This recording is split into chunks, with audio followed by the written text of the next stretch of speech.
Hello. Welcome to the stream. Sorry, I'm a little cozy. It's raining outside, it's really cold. And I'm on my break right now.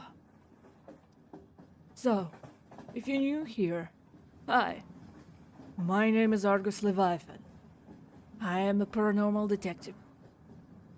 And right now, I am on my break. Between work. I decided to start, like, right away to save time. Because, yeah. It's not a weekend. I have stuff to do, but I wanted to, you know,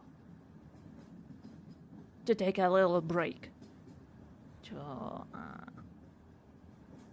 To find a little island of peace for myself. Because work can be really stressful, you know? Hunting down bad guys, solving mysteries, and, you know, talking to witnesses, solving crime. It wears you down fast. So yeah.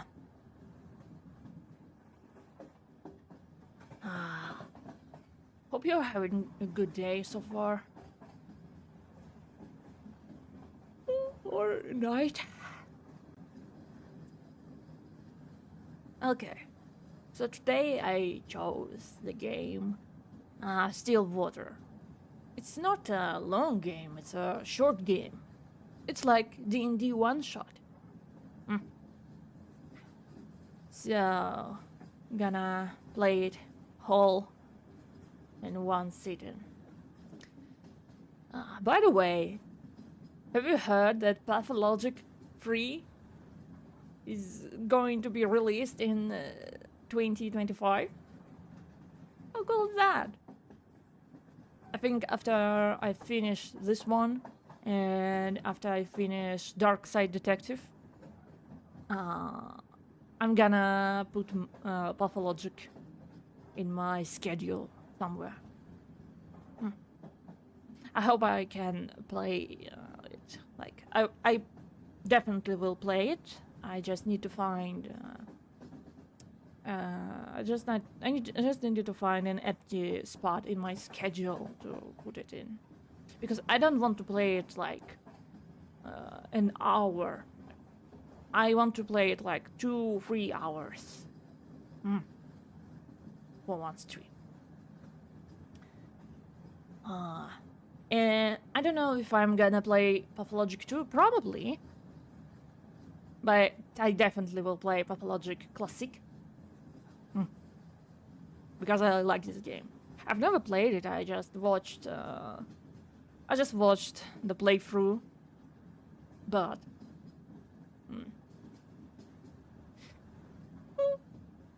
sorry. So sleepy. The weather is so nice. So yeah. Gonna play Pathologic.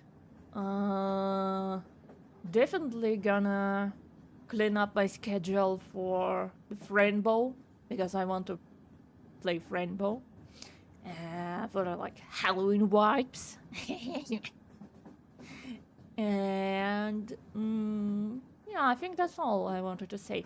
Oh, by the way, it's unfortunate that I can't change voiceover in the Pathologic Classic game. I don't know about the second part, but in a Classic, in the first game, I wanted to have like English interface and subtitles and voiceover, like voice acting in Russian, but it seems like I need to like perform magic tricks to make that work. So I guess we're just gonna stick to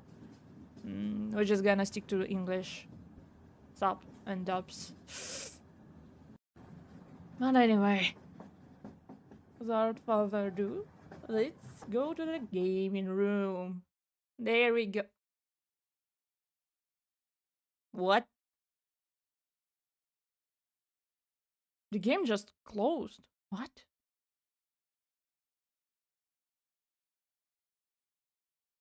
Huh? That was strange. Huh. Okay. Start. Stillwater.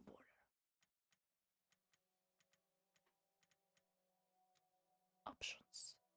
Volume.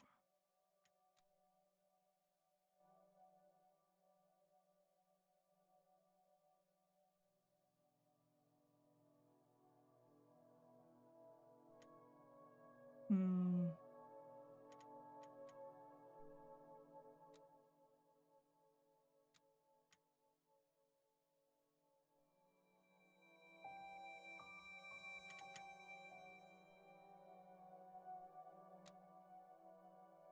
Okay, I hope it's not too loud on your end.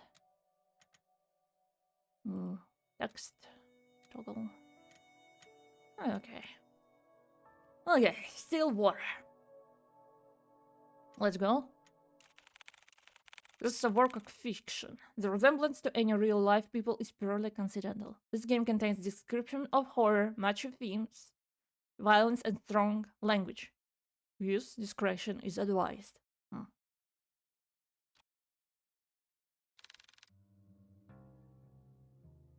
When it all begins, achievement. Caretaker. I'm sorry, but I can't stay here anymore, Nina. I feel like I'm going crazy. Calm down. If we can just talk it out. So many strange things keep happening, one after another. Every day there is a damn dripping sound. I thought it was just something leaking at first, but I checked every faucet, every ceiling, everything. And still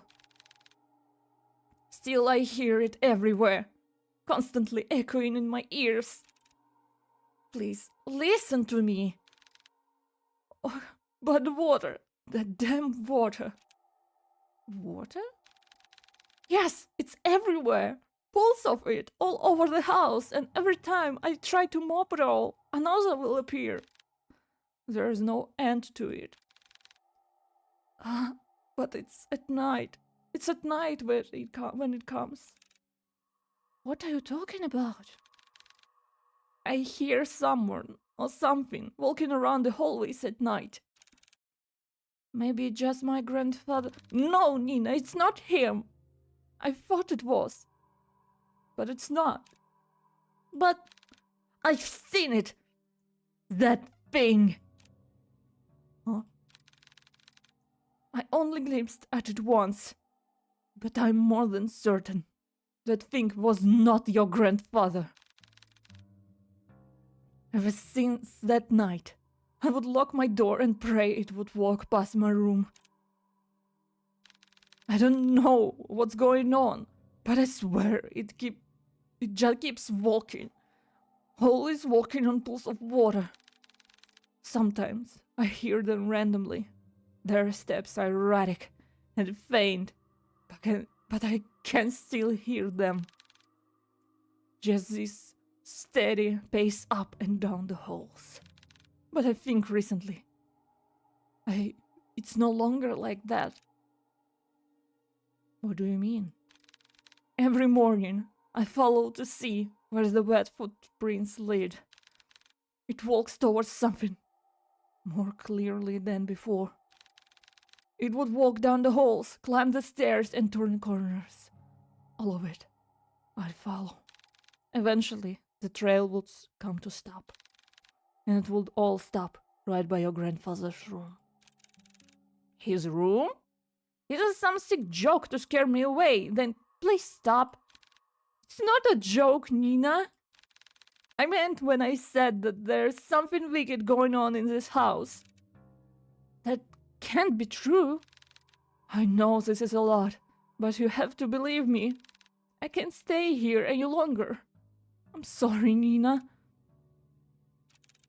It's okay. I understand. Thank you for taking care of my grandfather up until now. And I'm sorry. All the stress I've caused you. I'll be sure to pay you right away as soon as I... Nina, listen to me. I don't know what's happening around here, but...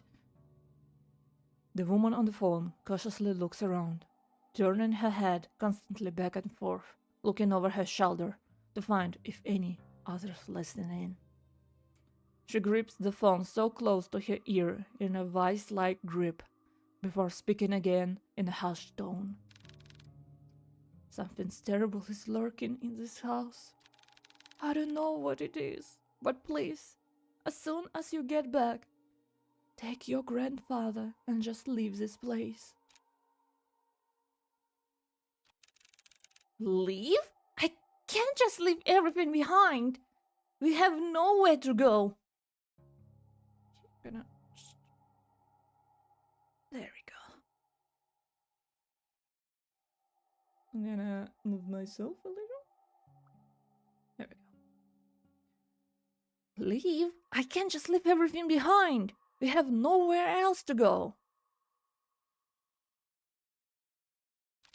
Please, Nina, this place is not safe. The rumors, they are true. The curse is real. My family is not cursed. But Nina, at this rate, you and your family will... Enough! A pause. Cold and sharp tenses strain the call of us both women, exhausted and stressed beyond their comfort, try to stifle their growing frustrations towards one another. Hello, Argus. I hope you're doing well. Yeah, I'm doing okay. I'm playing detective game, and I feel much better now. Hope you're having a great day, night, too. You're lucky we just started. Neither yielding to others' thoughts, only leaving anger and heart to fester through the silence. After what feels like suffocating stillness, Nina finally sighs heavily and responds bluntly to the caretaker. Look, I don't know what you heard or saw, but I can't just leave things like this. Whoever or whatever they are, they will answer to me. I won't let them have their way. I don't have time wasting my energy on this stupid curse. So if you can't help me, then so be it. I'll find a way. Oh, Nina, my grandfather is all I have left. He is all I have left.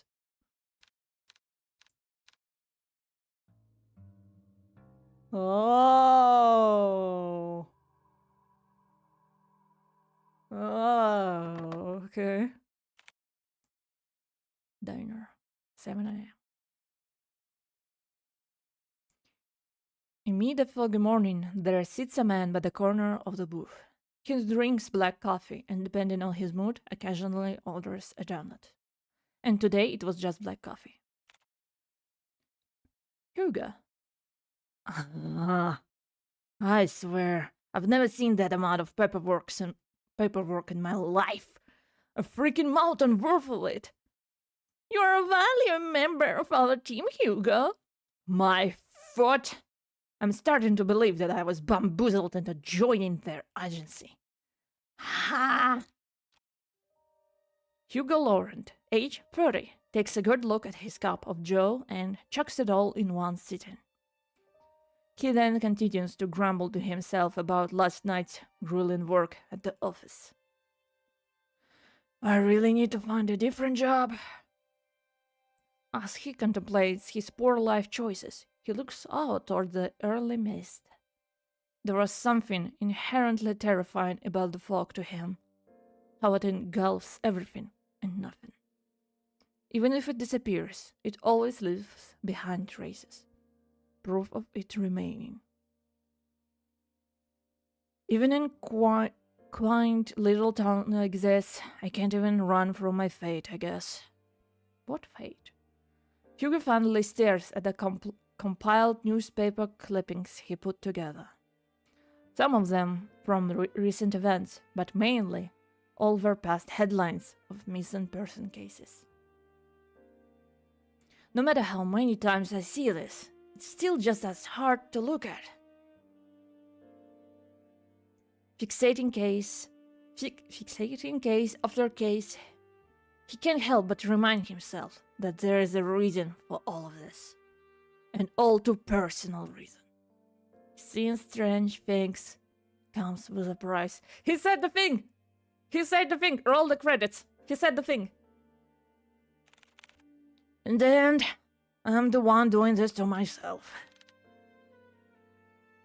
Sounds rough. Mind if I join? Kia? An annoyingly familiar voice interrupts his train of thought. I love the animation, by the way. He slowly looks up to see the Sorry, I got distracted. Okay.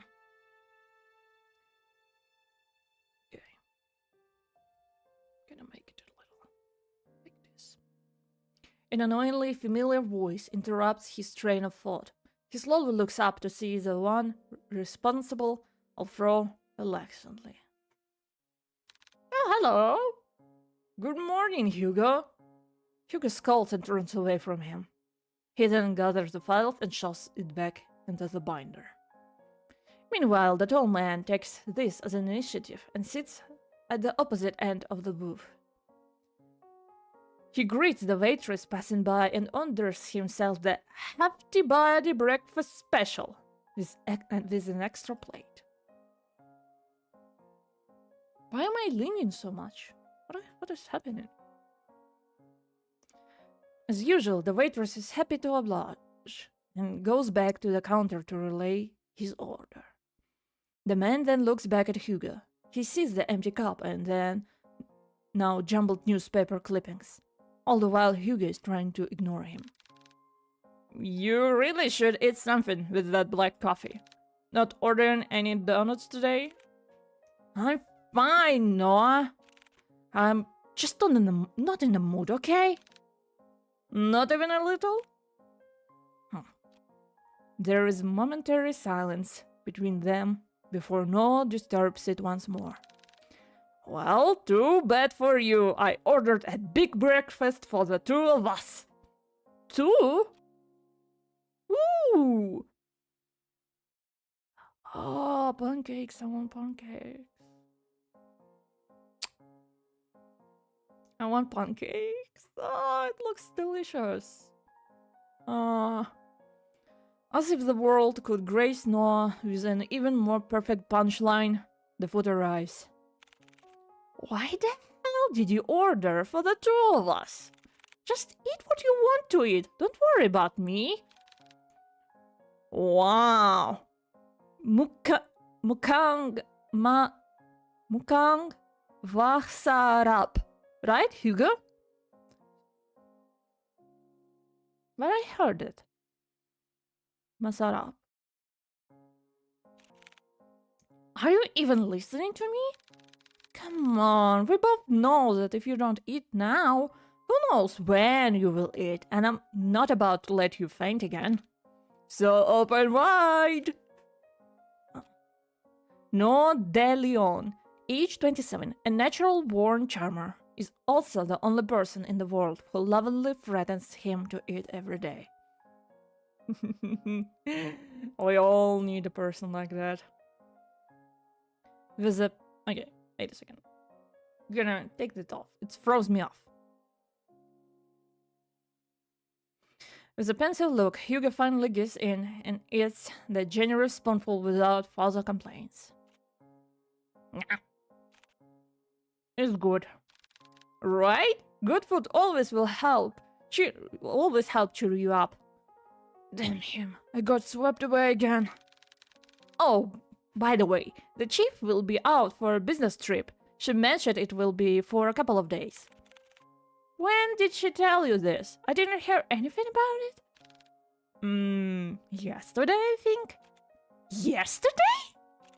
She told me to sort out the cabinets yesterday. She didn't mention anything about a business trip. I guess it was a pretty sudden one. Well, I mean, she did tell me to tell you. And lucky me, I know where you go every morning. You know what? I'm not surprised anymore. Well, what do you want to do? We technically have the day off. I'm gonna head back to the office. On your day off? Huh? There's a couple of boxes I didn't get a chance to sort out. In that case, I'll come with you. Why? You could just rest for the day. And pass up this opportunity to get to know you better? Quit it. After their enlightening banter, the two of them finish their breakfast, pay for their meals, and head to Hugo's car. Maybe I will skip some words because I actually can't, transcription isn't helping me. I don't know how to read them. I hated reading them in school. And they didn't properly taught us them anyway, so... Okay. As Noah opens the door to the passenger seat, he notices a bloodhound sleeping inside. Aww, doggo! Oh, we have a doggo! The big dog stares at the sound of the car opening and lazily stares at Noah. I'm sorry, big guy. He then closes the door while trying not to make too much noise to disturb its occupant. Colby? Aww! At the sound of his name, his heavy-lidded eyes slowly peek to see who calls for him. It is his one and only partner, his human. Ah, you're a good boy. Who's a good boy? Yeah, good boy. As if finally realizing who he is or where he is, the old bloodhound stirs up from his sleep, bounces at Hugo, and proceeds to wag his tail uncontrollably. Bark, bark. Woo! Good morning again, Colby. Haven't had a nice nap. Oh, she's so happy. That's so happy.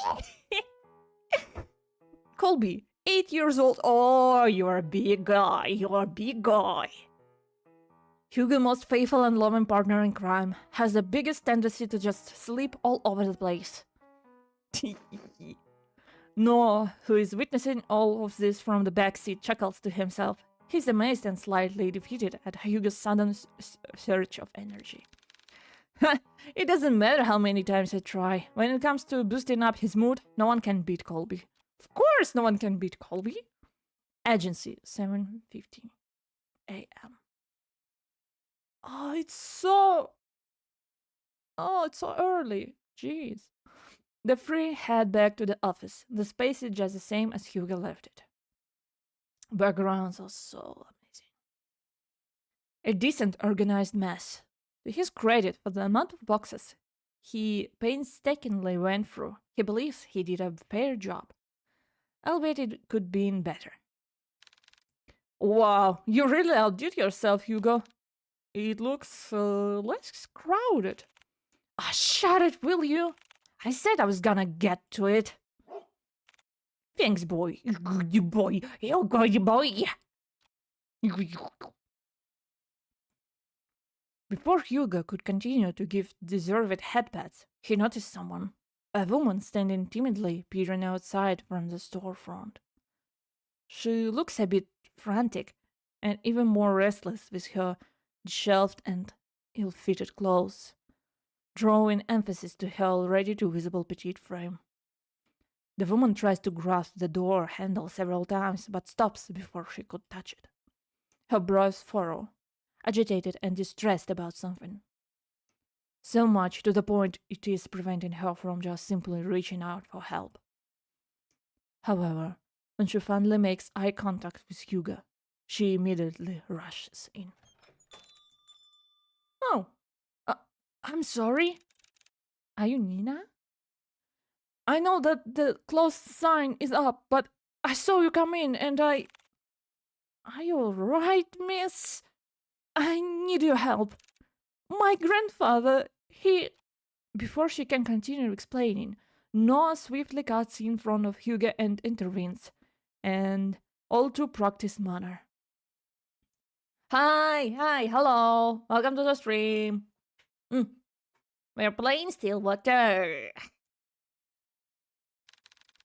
It's okay, miss. Really beautiful game. I saw it one time on Steam, and I was like, I saw just the preview picture, and I was like, add to the list immediately. It's okay, miss. We'll hear what you have to say. So, please, why don't you sit right over there?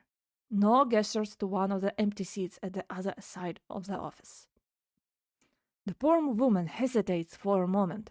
She clutches desperately to the strap of her purse, her eyes focusing apprehensively on them and the gestured seat. After mulling over Noah's offer, she quickly glances back and nods. The woman then walks toward the corner of the room and sits at the edge of the sofa. Her posture is weary and tense, giving no sign of comfort for even this brief moment of peace. Characters looks very nice. Yeah, they're cool. I like them. Art style is very nice. Okay, it looks like when I'm looking down, I'm actually closing my eyes a lot. But I promise I'm not closing my eyes, I'm just trying to read. Sorry for that. Can you start off by telling us your name? I apologize for earlier. I'm usually a bit more composed than this, but I guess I'm falling into that too. My name is Nina Mortimer. Ah, Morty. Mort. Doesn't sound promising.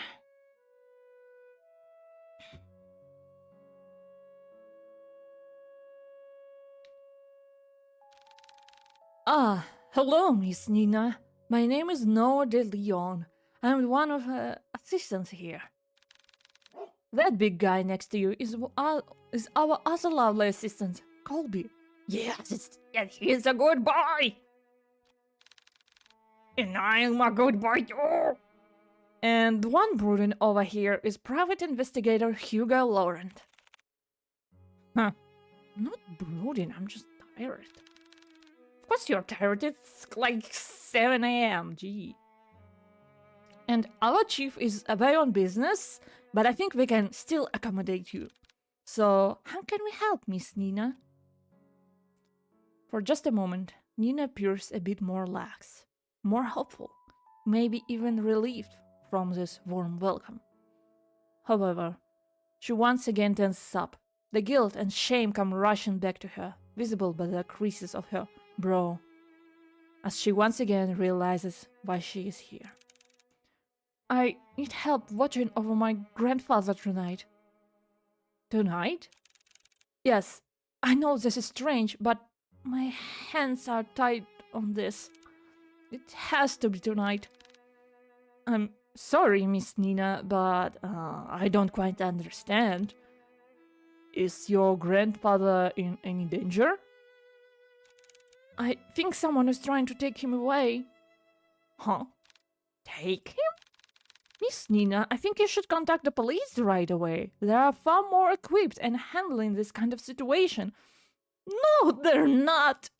I've tried requesting their help, but they're giving me the same answer, verbatim, for weeks now. They would send someone out to watch over the manor for the entire day.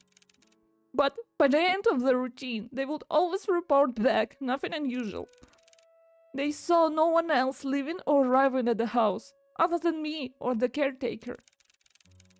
And despite telling them all in detail about the letters and all the strange things that'd been happening, there is nothing they can do about it. Typical police. But just sit around until it escalates even more. I can't wait any longer. Any more than this, then it'll be too late. If only I knew who Louis was. Louis? She lets out a gasp. Her hands shut up to cover her mouth, realizing she has said too much so carelessly. She tried to avert their gaze, but Hugo stares persistently at her. Miss Nina, who is Louis? Are they the one causing all of this? Once more she contemplates, her brows knit closely together, as she bites her lips nervously. It's all if the words she wanted to say have suddenly died out, too heavy to even utter. A mistake she can't take back. Before the silence stretches further, Noah speaks to Nina with a gentle and reassuring tone. Miss Nina, I know it's scary. All the things you've mentioned to us so far, no one should ever have to experience, especially by themselves. And I assure you, we'll listen to all of it. I promise. So he's like empath in our duo. Okay. Wild and manic eyes search deeply at them, trying desperately to discern any doubt or mistrust on their faces. However, all she sees are people who are willing to give their time to simply listen to her, to actually help her. From this alone, Nina looks to the side where her purse is and opens it. Tucked inside one of the pockets, she takes out a single, slightly crumpled envelope with a pigmented red wax seal pressed in the middle. At a glance, Hugo can tell right away that this letter appears to be a bit more worn out and antique. And yet, despite its delicate form, it remains well preserved, well kept. What can that mean? It can mean a lot of things, actually. Like in the real world, it can mean several things. But in this fantasy world, maybe even more. It's as if the letter itself was untouched by time, forever waiting to be opened. Grandfather has been receiving cryptic letters for the past month now. The letters didn't come with an address or the name of the sender. But this one is different from the rest. This had the name Louis on it. As she hands over the letter, Hugo notices her hand slightly shaking. Nina is still avoiding his gaze, but he knows she's trying in earnest.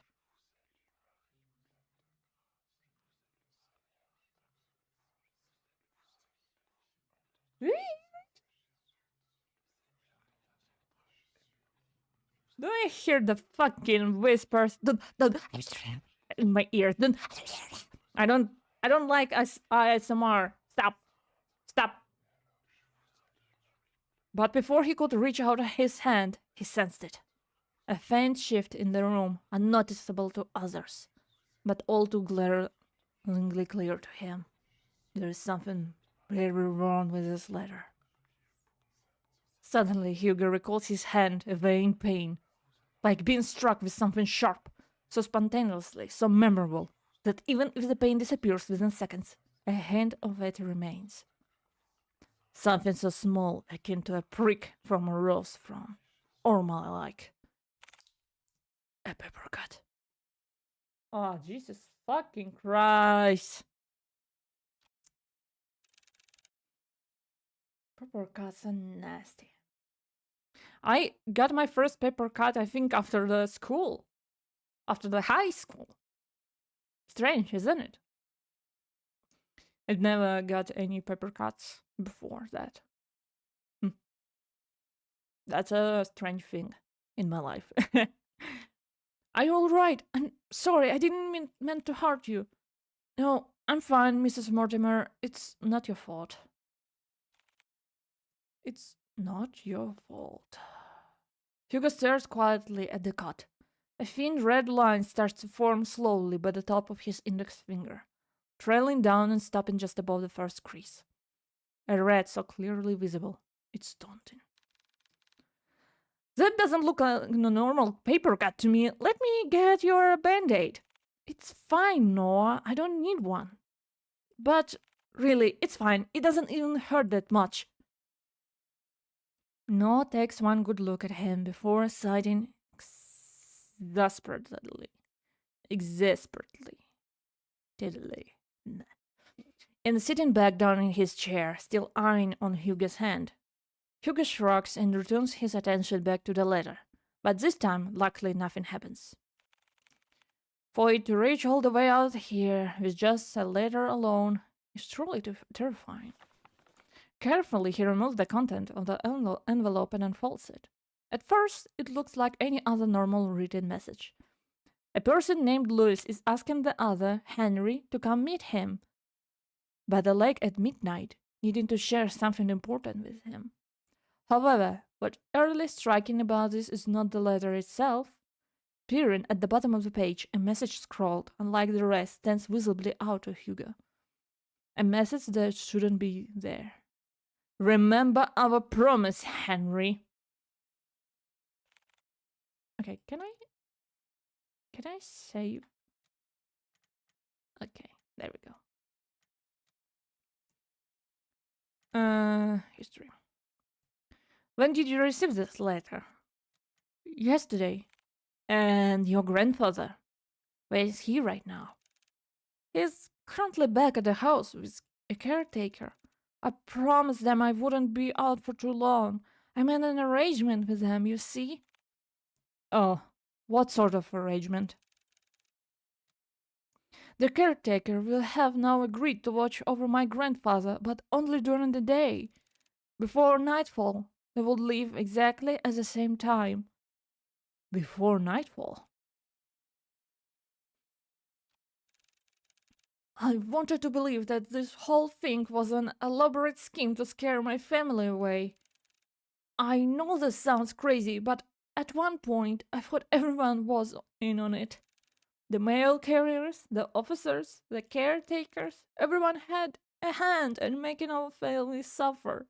But this one was different. Up until now, I've never heard of anyone by that name. Not a relative or family friend. But I clearly know who grandfather is. If I don't do something about this, I'll lose him too. As by uttering the words alone, Nina begins to break down. The stress, the anxiety, the fatigue, all of it was finally catching up to her. Her body hunched forward, her hands pressed close to her eyes as she tries to cover the stream of tears running down her face. Oh, when the doggo is like you shed. No, Colby. As an act of comfort, Colby sits closer to Nina while Noah fetches dishes for her. Hugo, on the other hand, is puzzled. She said this whole thing has been going on for the past month, but something doesn't add up. And before nightfall, I think there is more to this she is not admitting. Whatever happened with this letter, I'm more than certain. Certain that whoever or whatever Louis is, they're coming for blood. Take the case. Wait. No, go away. Do you want more tissues? We'll do it. We'll take on your case. For a moment, everything goes still. Their eyes and attention are solely directed at Hugo, whose eyes have a certain glint to them, now unwavering and more determined than ever. Nina sounds like someone who believes in gang stalking. I mean, not really. She's just concerned. She's just really concerned about her family. And I think if something like this happens, you're kind of like thinking everything about everyone. Before anyone else speaks, Nina stands up, wipes away any stray tears from her face, and walks up to him. You'll take it? Hugo simply nods. Thank you. Thank you. You don't know how much this means to me. We're glad to help, Miss... Nina, please, just call me Nina.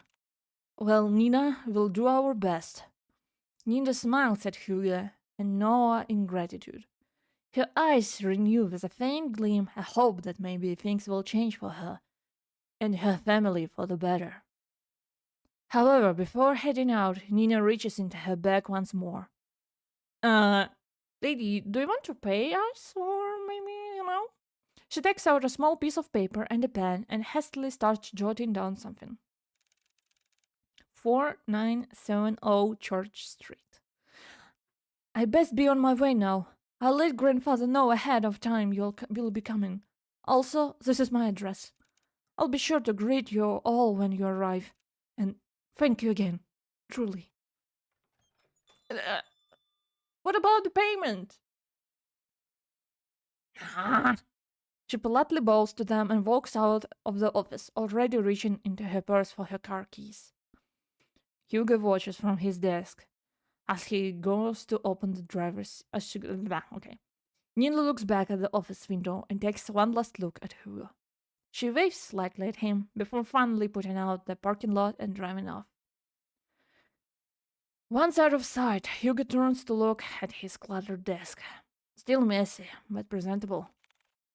I guess I'll have to sort those out later, again. Car, 5:30. For the ongoing downpour to the quiet hums of the car, they sit in silence. Still miles off their destination, Hugo constantly checked the rear-view mirror to see any passing cars. But it was only them on the road. That's not a good sign, Noah, who usually shuts his ear off by now, leans quietly against the car door as he looks out to the passing streetlights, reserved and distant. He hasn't said a word to Hugo since they left the office. Hey, you're a lot quieter than usual. What's wrong? Huh, what a surprise! Have you been looking at me, Kuya? Kuya? No, you idiot! Usually just talk a lot, that's all. So, do you miss me talking? Just say it. Do you believe her story? What? Given all the things she told us, do you think she is telling the truth? Maybe she'll write you a check after the case is done. Well, you know. Or she will just disappear. That's not how I work, anyway.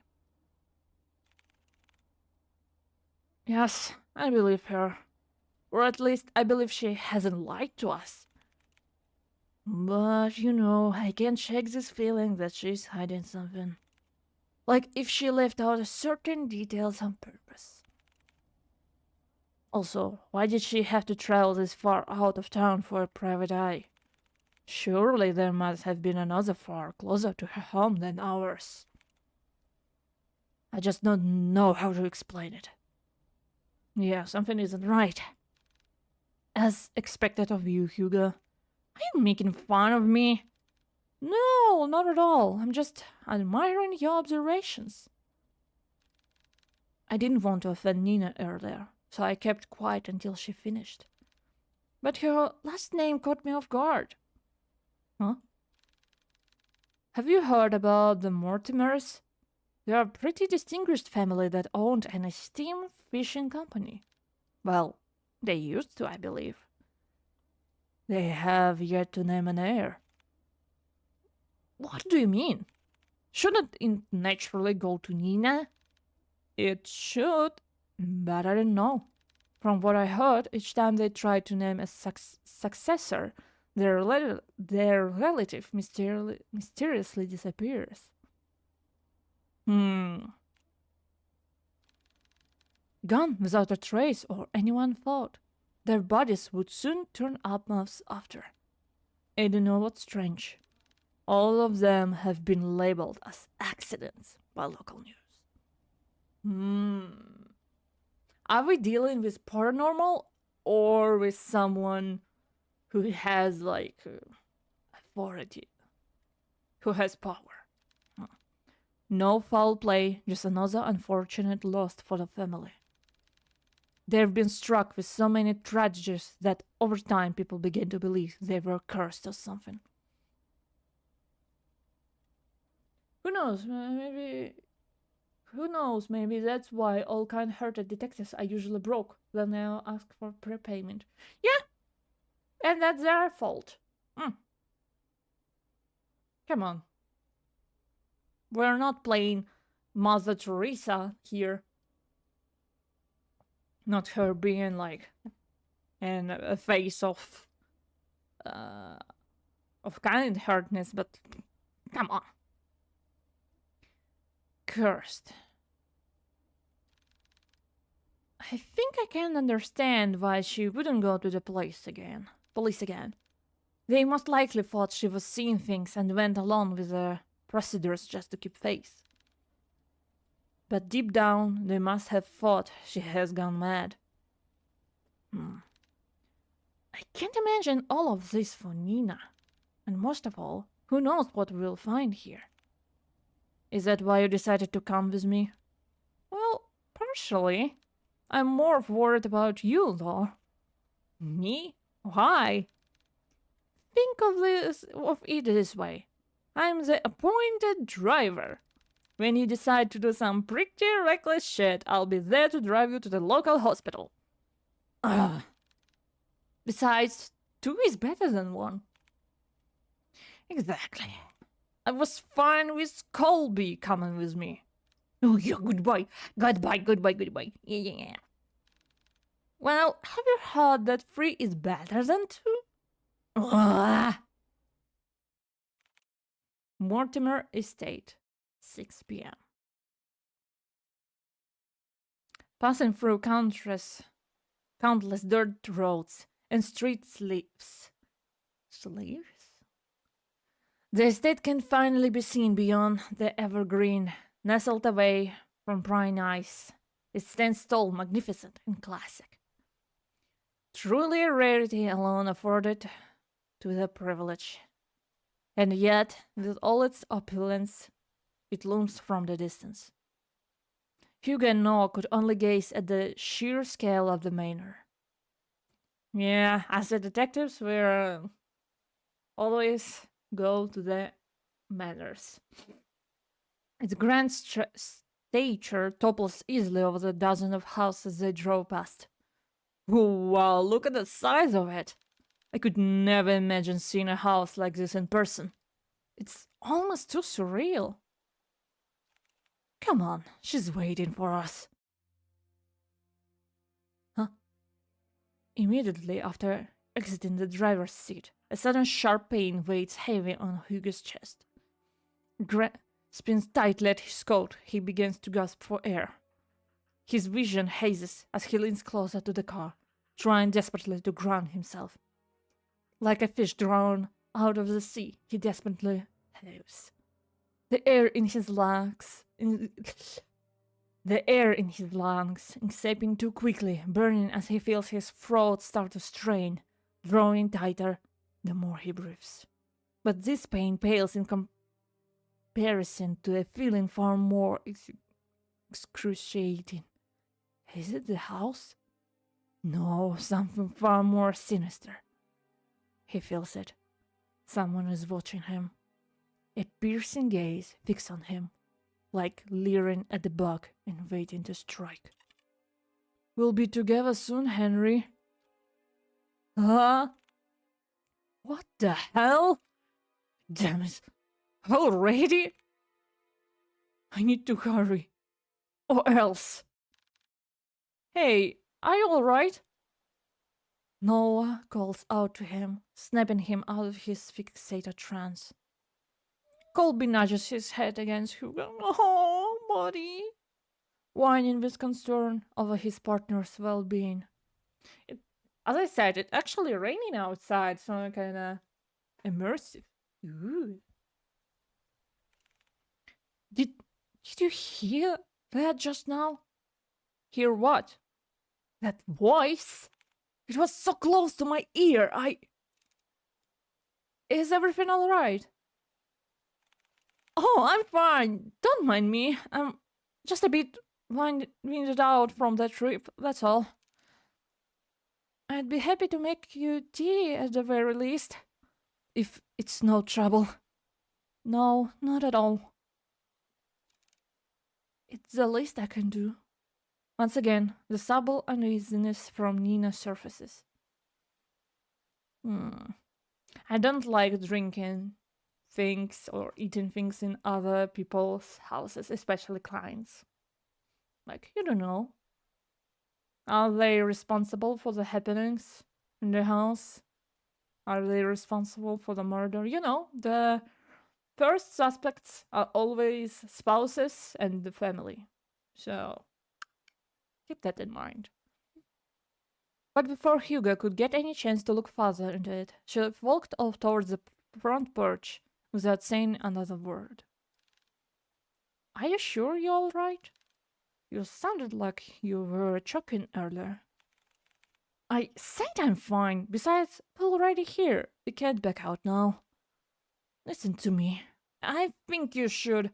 Noah abruptly cuts his lecture short as he noticed Nina stopping by the front door. She stands by the door silently, contemplating something. It's just like before, but this time she seems even more anxious. Whatever unease she tried to mask earlier became more apparent the minute they walked closer to the front door. I haven't been quite honest with you, Detective. Yeah, we figured it out. We figured it out. Just like before, as if carefully choosing her next words, she decided that in this situation, words are not enough. You'll see for yourselves what I mean. Do you want to maybe prepare us for what's to come? Or you're just like, meh, throwing paranormal shit at us? And with that, Nina enters the house, leaving the three to follow behind.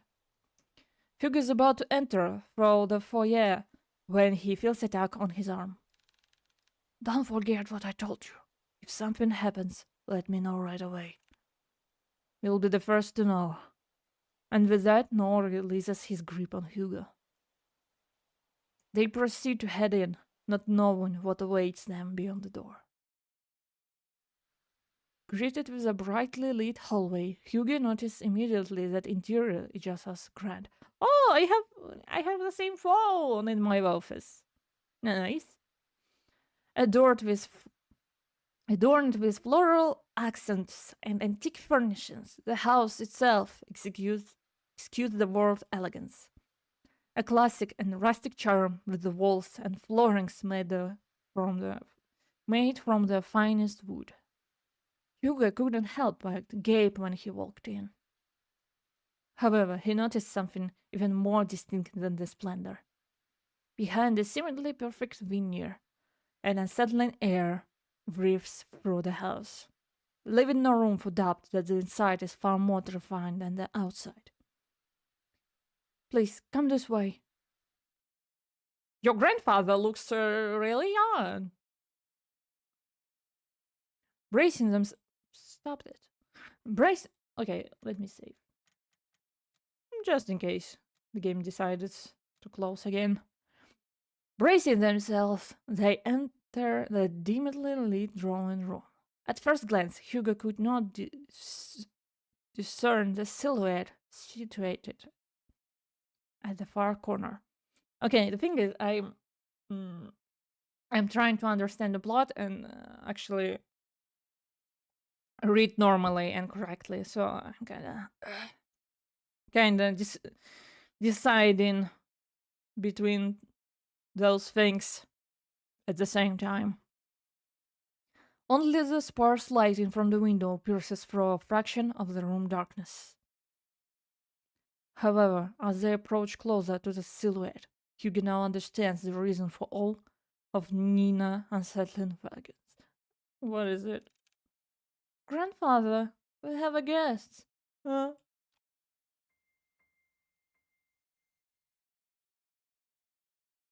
Grandfather, you're young as shit.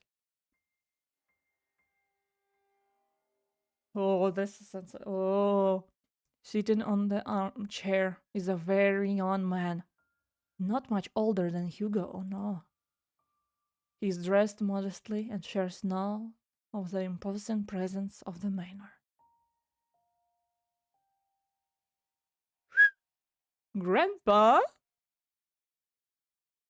No, rather such luxury does not even remotely reflect on the man before them at all. It's as if the flow of time has stopped only for him, while the rest has continued changing drastically without him. Just like the letter, timeless, delicate, and jarringly out of place. Staring only at the window, the young man sits there dazed, with little acknowledgement of the people around him. Still, motionless, like a doll. Grandpa, those are people I spoke of. This is Detective Laurent and his two assistants, Colby and Noah. They're going to help us. I don't like him. Even after introducing them to the head of the Mortimer estate, Hugo and Noah could not help but feel unnerved. The man before them is supposed to be frail and older than any of them. And yet, here he remains, forever unchanging, forever young, forever drunk. Okay. They're come a long way, so I'll be making some tea. Would you also like some tea, Grandpa? And you're like okay with that? Nina, I'm sorry, but are you all okay with that? And you're just now like, yeah, something strange is happening. What the hell? He does not reply back, nor does he glance at Nina or anyone else in the room. Only fixates his gaze on the rain. Nothing else. I'll be sure to make a cup for you too. She then timidly gestures to Hugo and Noah back to the foyer. How the fuck is he drinking? How the fuck does he drink? Bearing more questions, the two follow Nina outside. But before they leave the drawing room, Hugo takes one last look at the young man. There is an all too familiar air about Henry Mortimer. His eyes, they're similar to his own. My spider sense. You're just like me. Whatever he must be longing for, Hugo knows it will never end well. Nina, that man. Yes, he's my grandfather, the one I asked you all to watch over. I know this is hard to believe, but Ian draws something out from her pocket. Oh, sheesh! Sheesh! Oh, shit! Oh! Hello?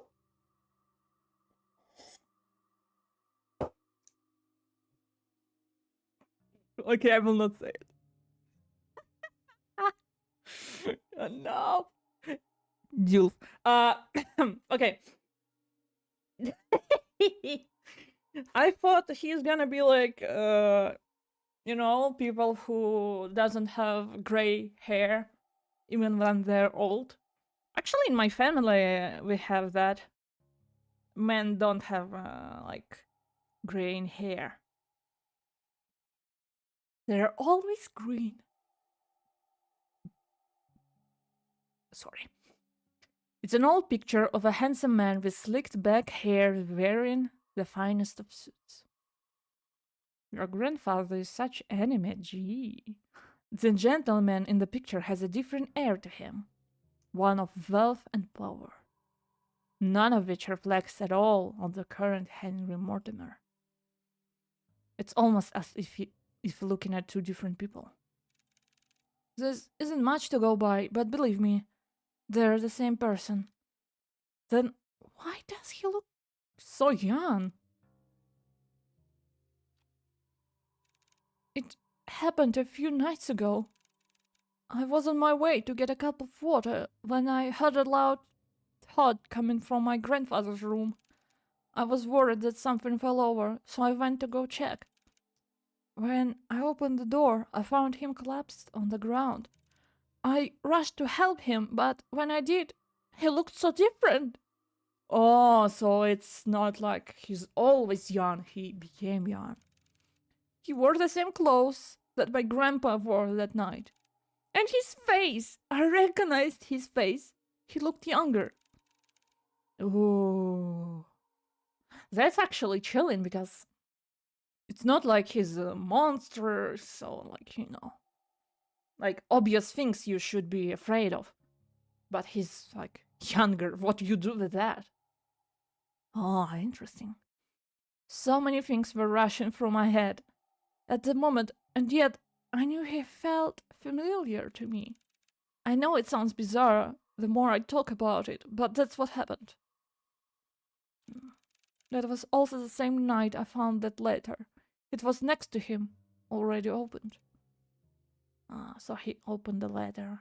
I'm sorry again for all of this. No matter who I went to, they either said something was wrong with me or my family. With everything going on, maybe they're right.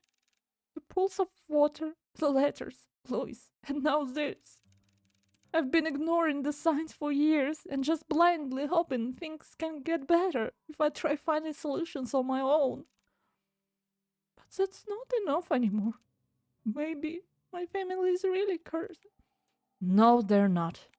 Curses aren't real. Detective? I think we easily get too involved in believing that sort of thing exists. In truth, the one who fixates on it make it their reality. Yeah, that's actually true. Rumors, doubts, lies, all of those things are what they want to become real. Deep-rooted emotions like that can't possibly be healed or fixed right away. But, like a curse, those emotions drag other people down with them. Is there a name in English for that term? Самоисполняющееся пророчество. I'm not sure. Self-executing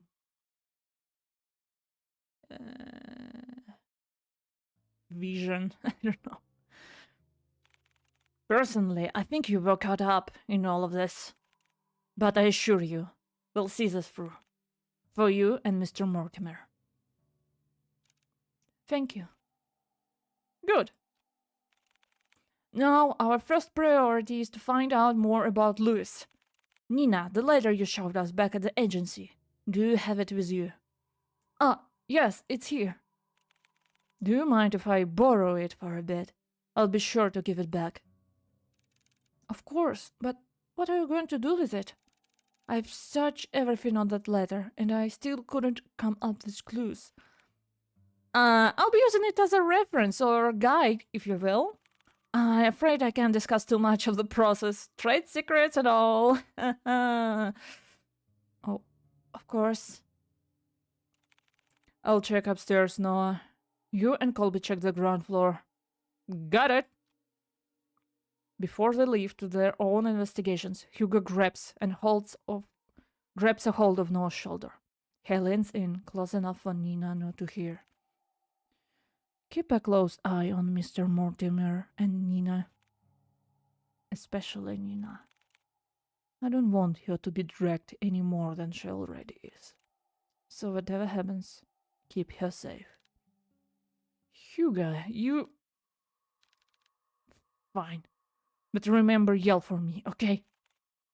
I know. Thank you, Noah. I'm counting on you. Self-fulfilled prophecy. Yeah, is the expression you're looking for. Yeah. Self-fulfilled prophecy. Yeah. Like, if you believe that you're cursed, then you are cursed. Kinda. Yeah, thank you. You too, boy. Who's your good boy? Who's your good boy? Mwah. With a final nod at them, Hugo then goes toward the staircase and heads upstairs. Noah stares for a moment longer at Hugo's back before he disappears in the first floor. He then turns to look at Colby. Well, it's time we get to work. Right, Colby? All right. Investigation start. The objective is to look around the area for objects to proceed story. Use the arrow keys to move to a different area. Outlines will appear on a clickable object. On the top right is a hint button. Click it will highlight the object you missed. Ooh! This is new.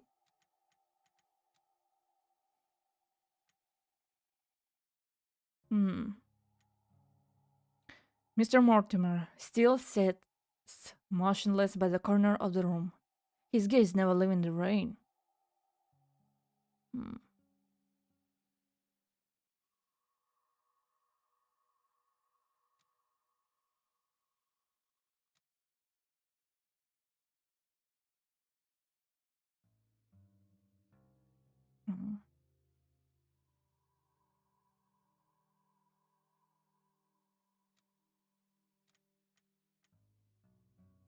An old rotary dial telephone. It looks like it's still in good use.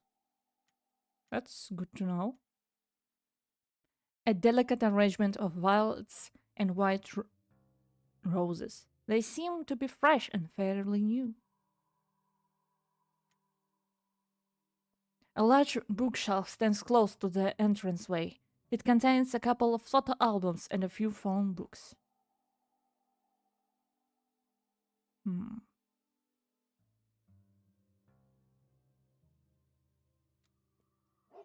Woof woof. Oh, woof woof woof.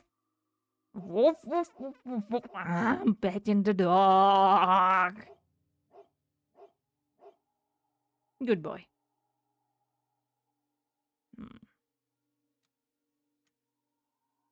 Mirror. Frames decorating the walls are covered in white sheets, veiled with a thin lining of dust on top of each one. I mean, if this one is a mirror by the shape of it, then I can kind of understand. But the paintings, why? Wow, there are so many paintings covering the walls.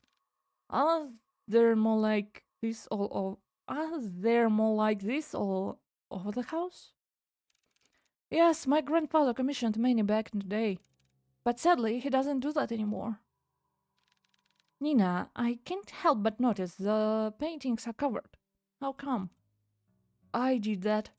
I covered them up for my grandfather's sake. For his sake? Yes, he was pretty obsessed with them, you see. There were times when he would mutter to himself and would just stare at the paintings for days on end. It worried me so much that I had to cover them all. Why? Have you tried, like, taking one and showing it to him? Maybe he will, like, do something?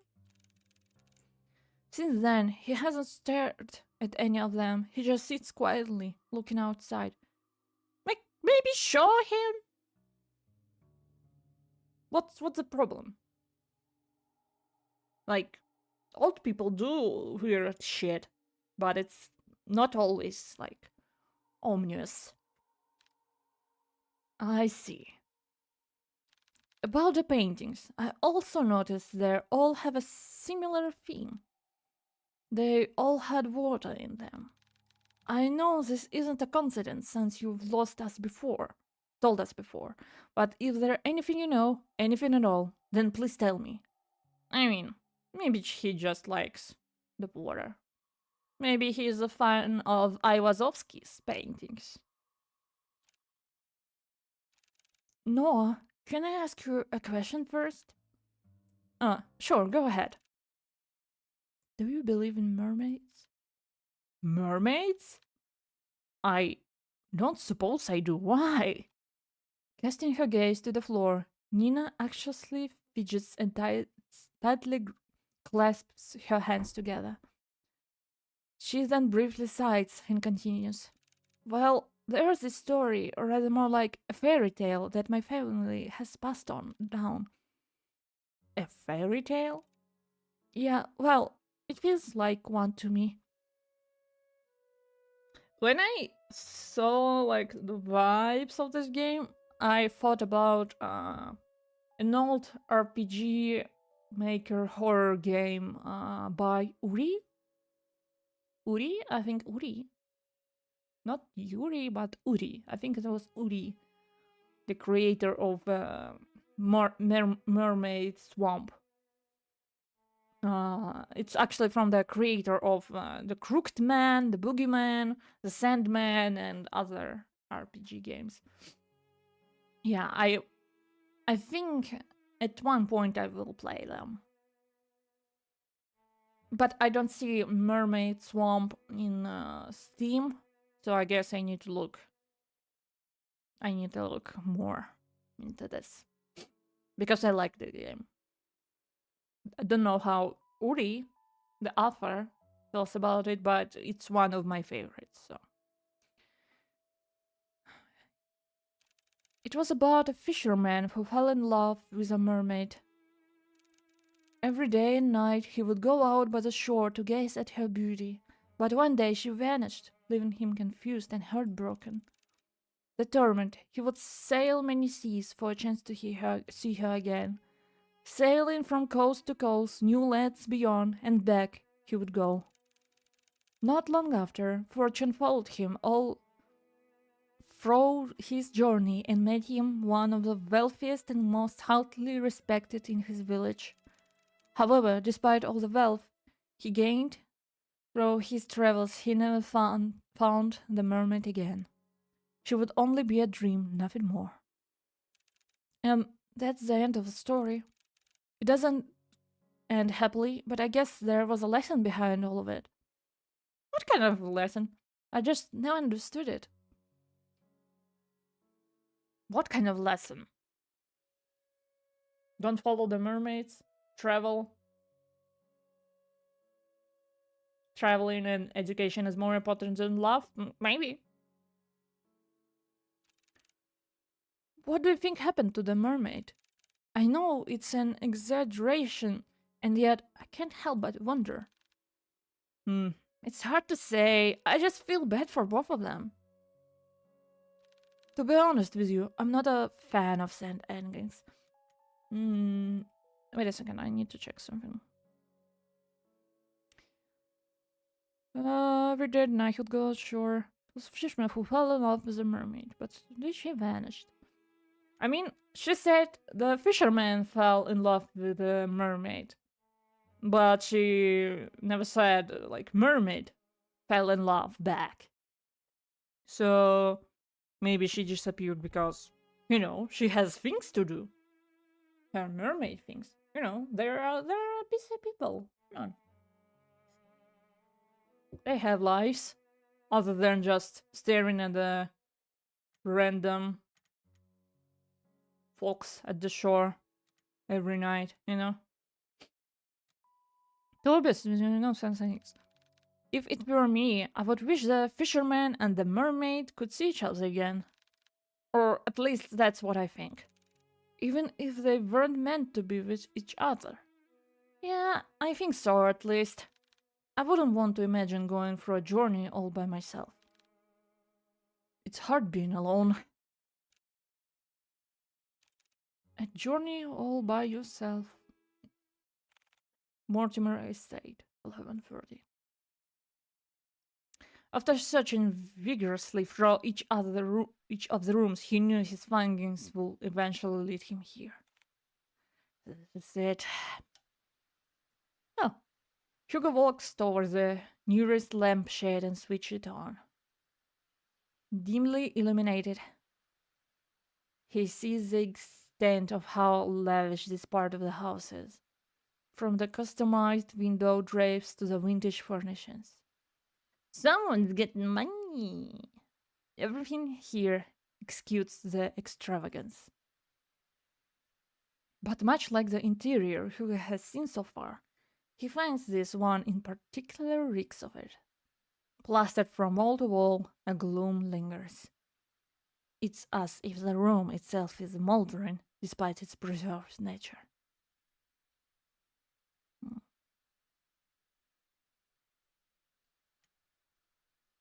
A classic wooden chest lies at the foot of the canopy bed, its lock still firmly held, safeguarding whatever is inside.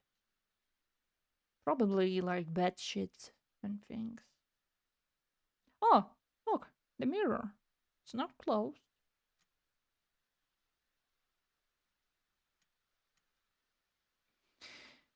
A meticulously organized set of academic books, ranging from non-fiction to geography, are all on display. However, hidden away behind a vast collection are some children's fairy tales, all carefully kept. It's all going back to the fairy tales. What is it? Atop the fireplace, embellished and unmarked by time, hangs a curious and familiar painting of a beautiful woman floating on water. A woman or a mermaid? A pristine pearl white tea set sits patiently by, untouched and unused for quite some time. Wait, I thought it was grandfather's room, no?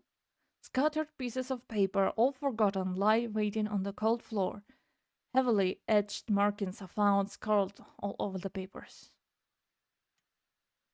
A leather-bound journal rests on the edge of the table. Its pages are torn out so haphazardly that the binding itself is starting to fall out. Aww. An old photo of a lost time, a sweet summertime memory of a little girl with her beloved grandfather. I need to hurry. I don't want to stay here for too long. Why?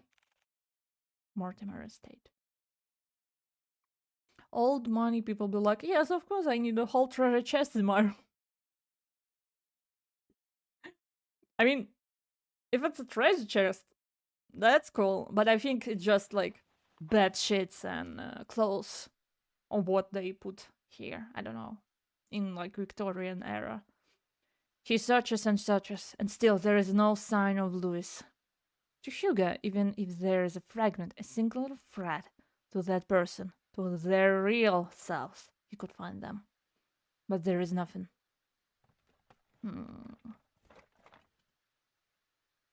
Not one thing pertaining to him. It's as if the thought of Louis barely exists at all. What is going on? I clearly sense a presence from before, but it's gone again. Damn it, I wish I had more time. No, calm down, it has to be here. I just need to focus. He ponders again, retracing every step and every little detail, hoping that he overlooked something. Yet all he knows is that the one tangling thing that connects him, that adheres so closely to his space, and most of all to Henry in this letter. Words of promise, of love, all delicacy etched into paper, onto a page, but tainted with a powerful and dark emotion that has been festering for too long. Tainted. We never saw letter fully. From the very start of all of this, Hugo believed that whoever Louis was, they were the ones responsible. He thought he could find them and convince them to stop their hunting for good, to bring them peace and to move on. However, that isn't the case anymore. The natural force that binds everyone so closely together in this family is not the cause of the angry spirit. No, it's something far more devious than that. I can't. His face turns full red when he gets angry. So funny. Yeah. He's a little meow meow. He's a little meow meow. As he takes the letter out from the envelope, he notices a change within. Bearing no foreboding thread at the bottom of the page, it looks like a regular letter, or rather, what it once was. A sad and tragic love. Huh? If you can't come, then I understand. Things have gotten more complicated with your mother ever since she found out about us, right? I'm sorry, Henry, for everything. It hurts to see you turn up like this. I would never hurt you or drag you along with me. If this is to be our farewell, then can I ask you one last favor? Could you keep my locket? I know this is selfish of me, but I'd like for you to have it. I'd be happy to know it's safe with you. My heart will forever be yours, Henry. With love, always, Louis.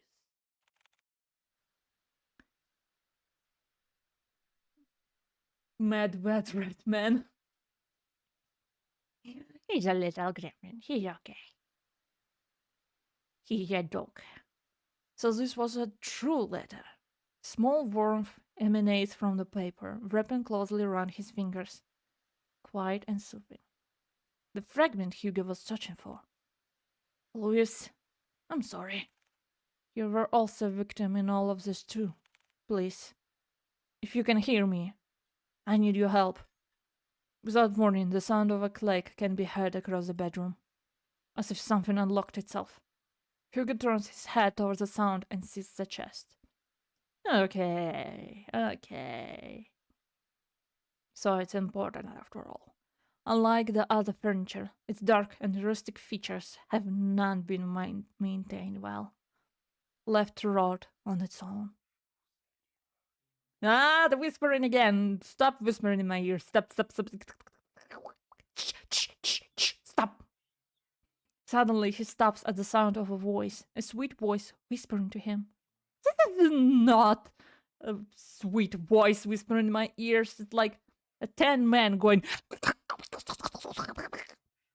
beckoning him towards the fireplace. Come here, my dear sweet boy. Ah! Oh!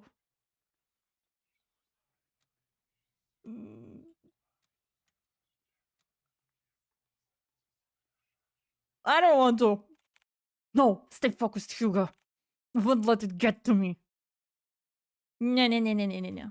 Preparing himself, he leads towards the chest and opens it. Inside, scrambled together a bunch of notebooks and small trinkets. So it is a treasure chest, huh? Hugo continues to rummage through when he stumbles across an old newspaper article. Young man found dead by the lake. Huh? An unidentified young man was found on the morning of 3 days prior to his death, according to the police. Ruled as a suicide, police have claimed that the troubled youth drowned himself. This certainly is a tragic loss, an unfortunate event indeed. Comments. No claim of his body has been made yet. Louis. By the corner of Hugo's eye, he spots a bright glint buried beneath the clutter. He reaches for it. Huh. A locket of brilliant gold shines embellished, retaining timeless luster. Inside, it safeguards a picture of a young man with glasses, smiling brightly. This must be the locket that he was talking about. It's so pretty. I'm surprised it still shines like this. And this picture. Did he put this here? No, it might have been Henry. But why would he store it away like this? What should I do? Take the locket. I should probably halt into this for now. Take it to him, please. Lois?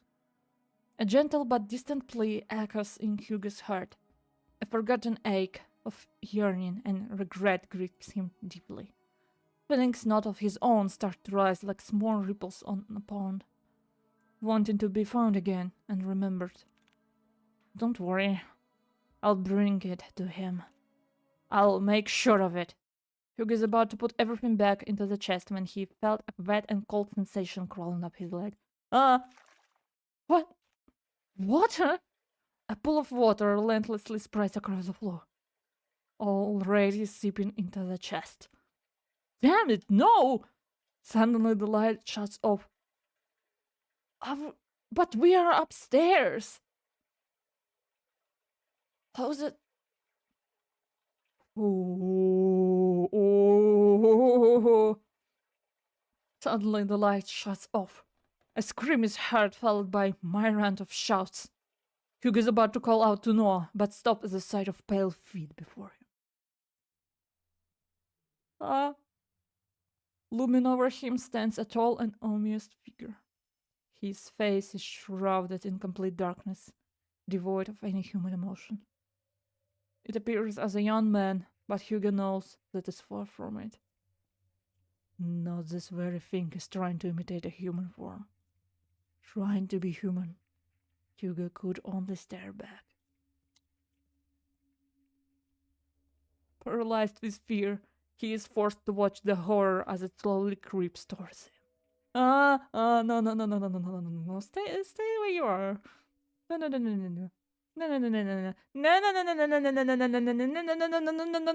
I don't want it. No. Just thank you. I don't want to see it. I don't want. Just like before, the sensation of something staring at him from within, but this time it's drawing nearer, inching ever so closely. The words to call out to Colby or Noah fail to reach out. Lodged in his throat, he struggles in pain. Is his breathing shallow? He tries to force his body to move.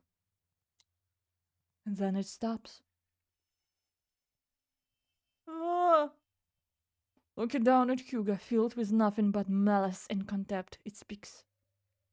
Don't spit! No, I don't want to say that. Don't get in my way.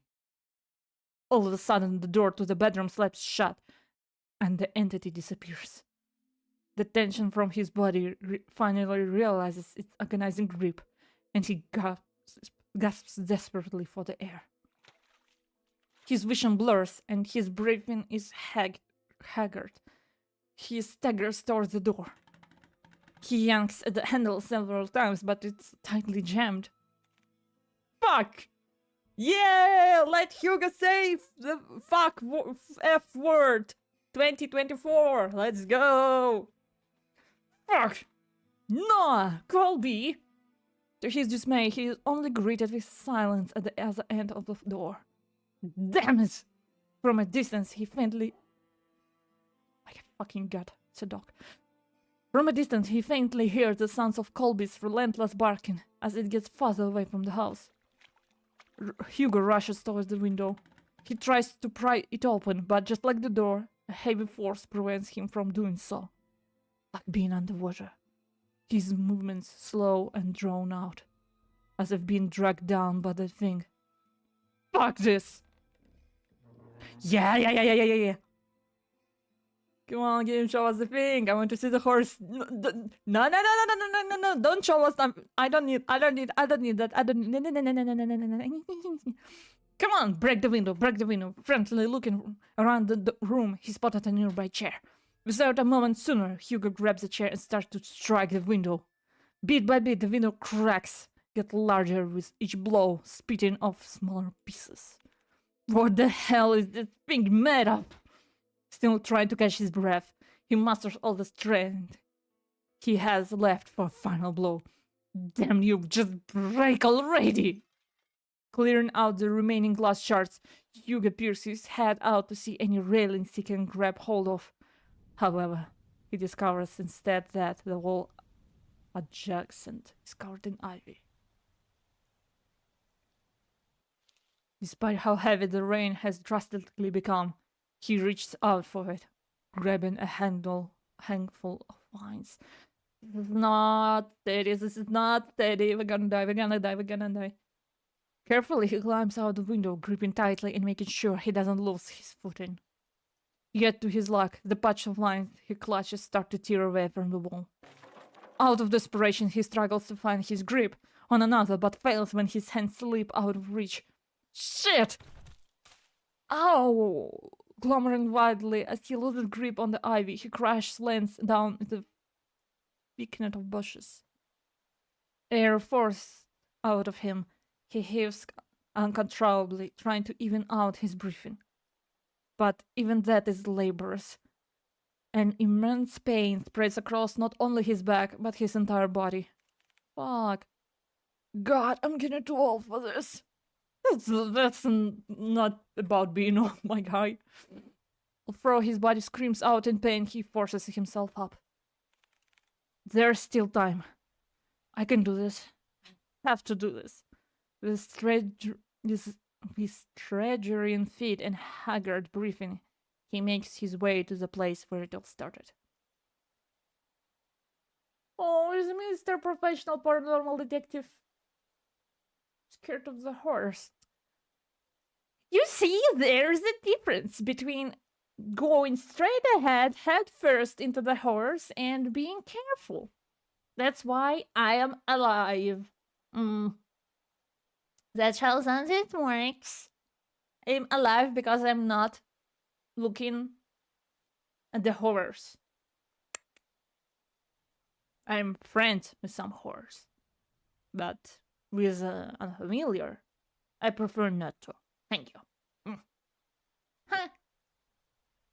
I'm brave. You've been on my Phasmophobia stream. I am brave as hell. And then the ghosts are afraid of me, so... Pretend I winked. Wink, wink. To the lake, where the strategy starts and ends. Lake. Finally entering through the park, Hugo calls out to Colby and Noah. Colby! Noah! Where are you? He hears faintly the sounds of barking and echoes of people yelling in the distance. He rushes towards the echoes, guiding him through the downpour. With his heart racing and blood rushing to his head, he finds his way to the lake. Drawing closer, he sees Nina giving chase to her grandfather. Unfortunately, she doesn't get too far, as Noah stops her. Grandpa, stop! Grandpa! Let me go! My grandpa, he's... No, Nina, it's dangerous. He'll get hurt too. I don't care. I don't want to lose anyone anymore. It's at the instant Hugo trudged against the water, pressing in Nina's stead. Hugo? No, don't... Plea falls deaf to his ears. Not even the whines and worried cries of his partner could make him turn back. Determined, he forges ahead. Scary cat. Do I look like meow meow to you? Do I look like meow meow? Meow meow? Oh, I'm scared. Huh? Bruh. Nearing the deep end of the lake, he sees Henry Mortimer gazing directly at the abyss. He looks even more frail and disheveled than before. It's all as if the life he had living up until this point has begun to fray, draining every ounce of himself, and surrendering it all to the lake. Before Henry could let in, Hugo reaches out and tugs at his arm. Mr. Mortimer, listen to me! Nothing is waiting for you down there, so please come back to the shore with me. Motionless and unresponsive, he stares deeply into the water. The haze over his eyes is still obscure and persistent. There are so many things we cannot afford to lose in our lives. And you're one of them. To Nina, you're all she has left. She needs you, Mr. Mortimer. Hugo felt it, A slight jolt from Henry's arm, as if stirred by the mention of Nina. He slowly turns to face Hugo. Nina. However, just as cruel and violent as the storm, Henry jerks back, wrenching his arm away from Hugo's hold on him. No, all of this is my fault. If only I got to lose sooner, then none of this would have happened. He was waiting for me, was patient with me, and yet, for all things he's done, I choose my family over him. He's gone, because I didn't pick him. Henry backs farther away from the shoreline. Mr. Mortimer! His manic eyes never strain away from Hugo as he keeps his distance from him. Louis, I'm sorry. I was the one who dragged you into this. You deserved so much more. And I wished... Henry struggles over his words. He claps tightly to his shirt, his throat dry and taut from all that he has bottled up. Why are they all writing to me? I am on break. Jesus Christ, stop writing to me. From all those repressed and silent years of just waiting for this curse to finally take him. I wished I had gone with you that night, Louis. Sir, even if you still covered that wish, it wouldn't resolve anything. Not for you or Louis. I read what he wrote to you those years ago. He understood if you didn't want to come see him.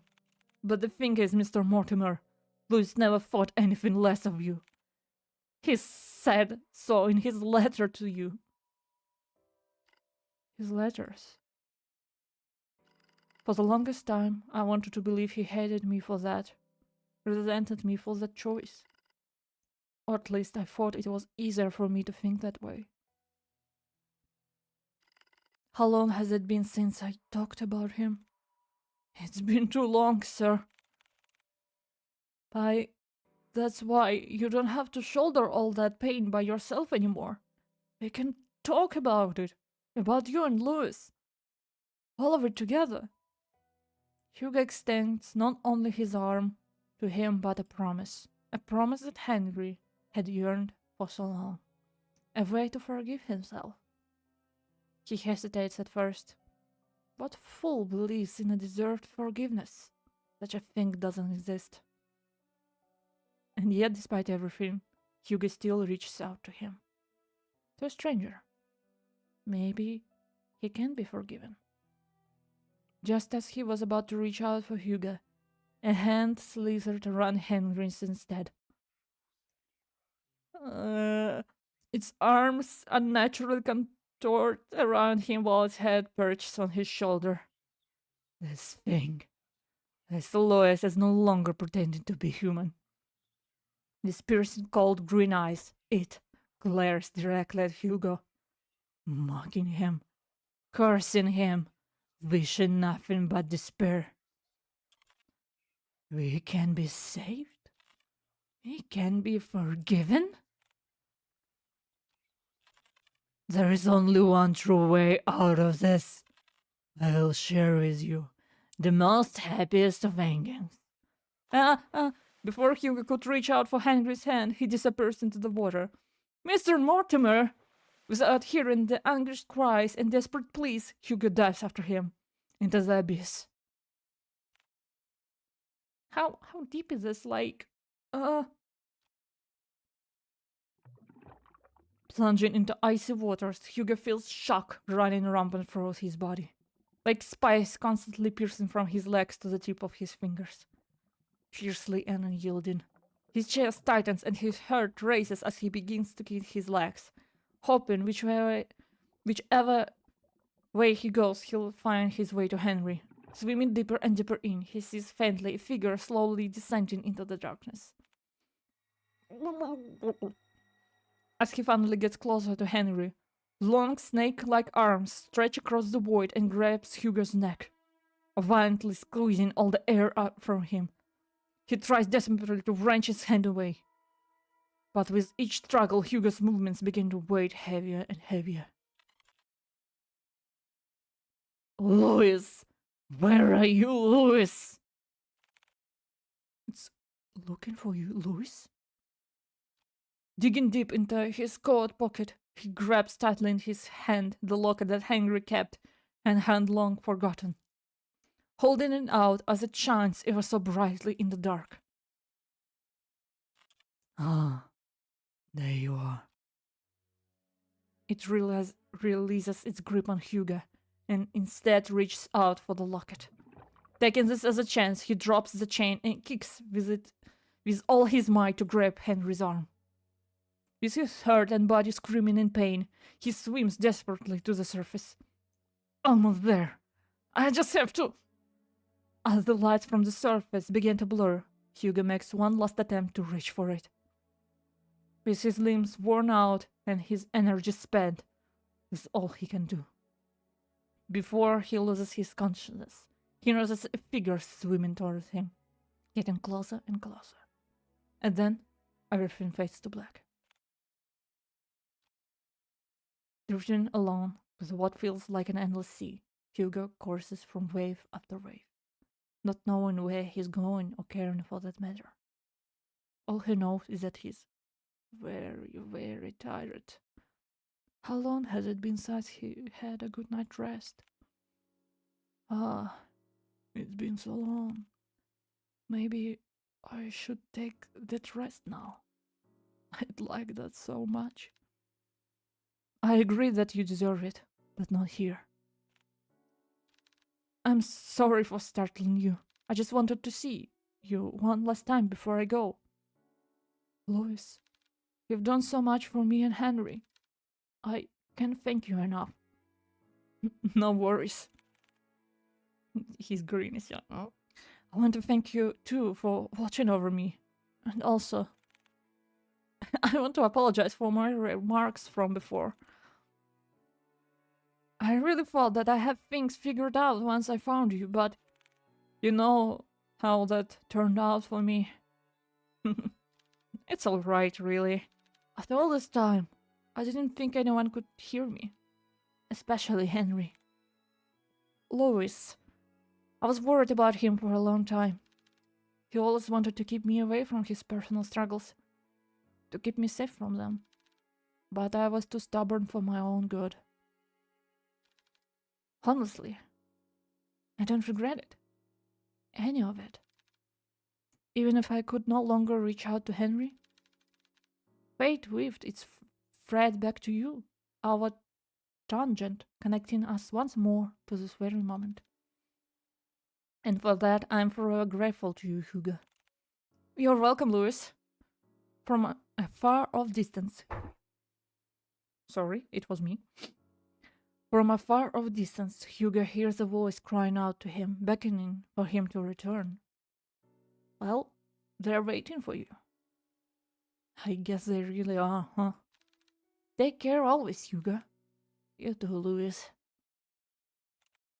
Like... Huh? With his eyes closed and his senses still returning, he feels the constant tugs and licks of a certain bloodhound.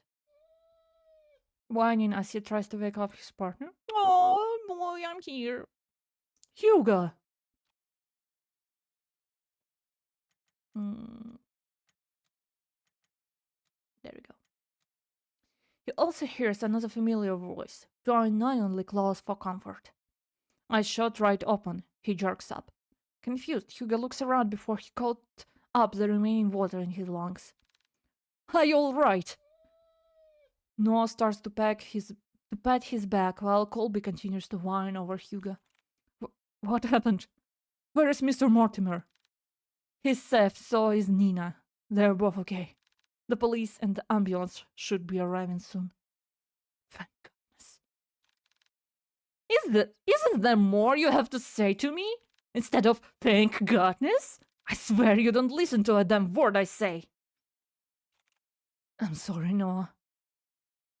Exhausted, he lets out a sigh. He then continues to pat Hugo's back aggressively when someone approaches them. Detective Laurent? Oh, Nina, there's someone I want you to meet. Behind her stands an elderly man. Grandpa is back! Let's go! Frail in stature, he timidly looks to the side, pensively as he ponders to himself. Although his youth has long faded, his eyes are what catches Hugo's attention. They are no longer a piercing and vicious green, only eyes, just like Nina's. Hello, Mr. Mortimer. Detective? I've never got the chance to say goodbye to him. I always thought about it every day. What if Louis lived on in this world? What if he stayed a little longer with me? It's because of that constant mindset I dragged everyone down. And I kept hurting not only me, but Nina especially. I was the one who kept hurting her, the one to blame for all of this. But you, someone that I've never met, still went out of your way to save me, not knowing my burdens or my faults. Thank you. Hugo reached out to Henry and smiles brightly at him. It's my pleasure, sir. But before he lets go, Henry tugs at Hugo's hand one last time. I hope that someday you too will overcome it.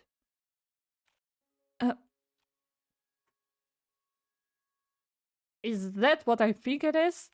The next day. Well, good morning, Hugo. You're bright and early. Morning. With much fervor and haste, Hugo resumes writing on his notepad. Although, by close inspection, he looks like he's going to combust in a minute. Are you writing up the report? Without looking up, Hugo responds back. Yeah, for the most part. You still need to write yours too. I will, but since I haven't had breakfast yet, and I don't like eating by myself. Yeah, pancakes again! Let me guess. 2 is better than 1. Bingo! Oh, Hugo, you're really catching on. I'm so proud of you. Ah, shut it, will you? I swear, if only I haven't fallen up from the goddamn window, maybe my report would have been shorter. Before Noah could begin to cut the bacon, he pauses at the mention of Hugo's report.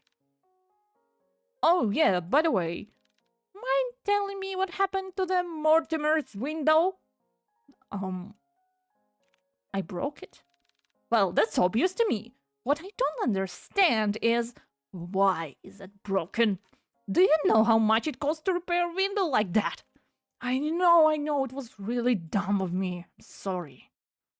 Nah, there. That's okay, they can handle that. Besides, I told Mr. Mortimer about it before we left. Honestly, I was expecting an earful for him. Okay, give me a second. I'm gonna be right back. Ding, ding, ding, ding, ding.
Bam, bam, bam, bam.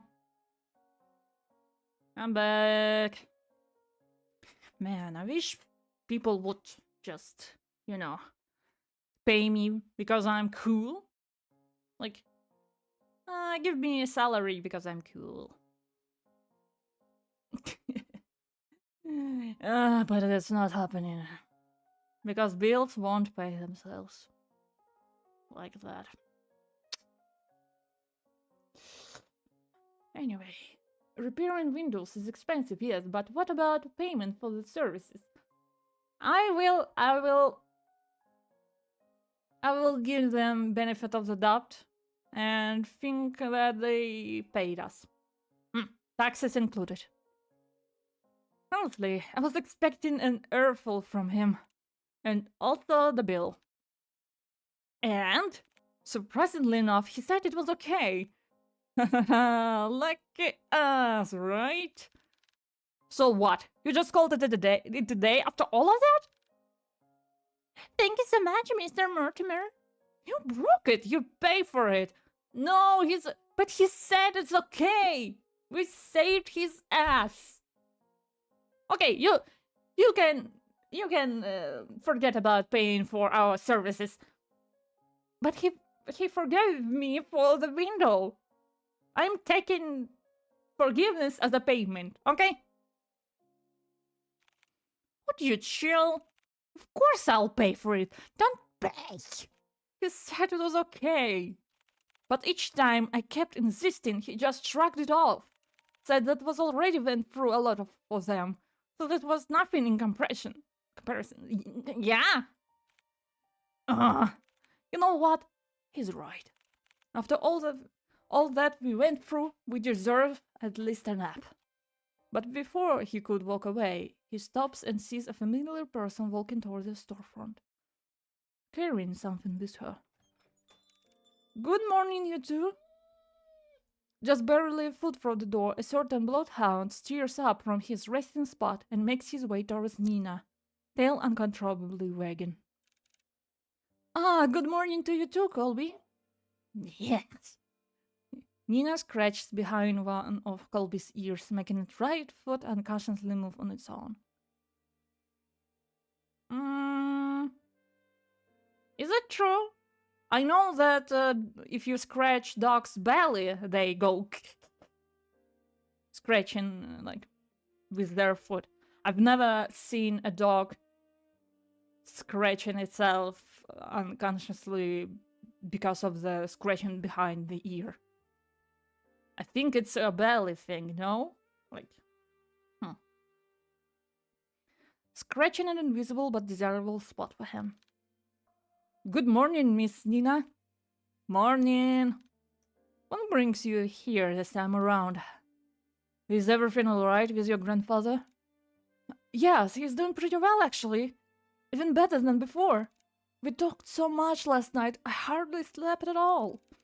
But honestly, it's been a while since I last spoke to him, so really like that. I hardly felt tired at all. That's wonderful to hear. But there is something else I wanted to ask the both of you for. To put it bluntly, I need your help. Again? If you two aren't busy, I would like some company eating those.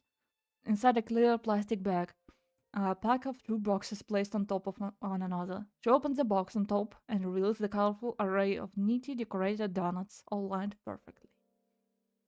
No cramped or squished spaces. A work of art in Hugo's eyes. Wow, so pretty! Donuts? They look so delicious! We're more than happy to eat those with you, Nina! There goes again with his donuts. This is a rule. Every detective, every private detective needs to be obsessed with something. And I respect that. But yes, please join us, Miss Nina. We were about to have our breakfast too. Weren't we, Kuya? Always so brazen in front of others. You do make it especially easy for me. You both have such great chemistry with each other. On second thought, I was too tired for this. I'm too tired for this. I'm going to have to apologize in advance for this, Nina. But truthfully, I've been running on last night's coffee, and I'm about to pass out any minute. Ah, no worries, honestly. I think a little break time sounds like what we all need right now. Thanks. Bye-bye. Hugo puts down his pen and proceeds to head for the couch. Colby follows after him. Would you like to join us, Miss Nina? I would love to. I guess we save those for later then? Yes, please do.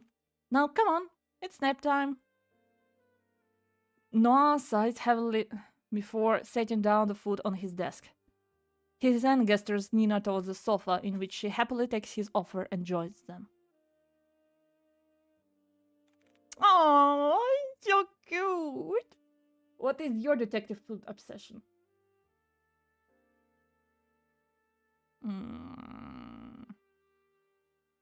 Gingerbread. Or...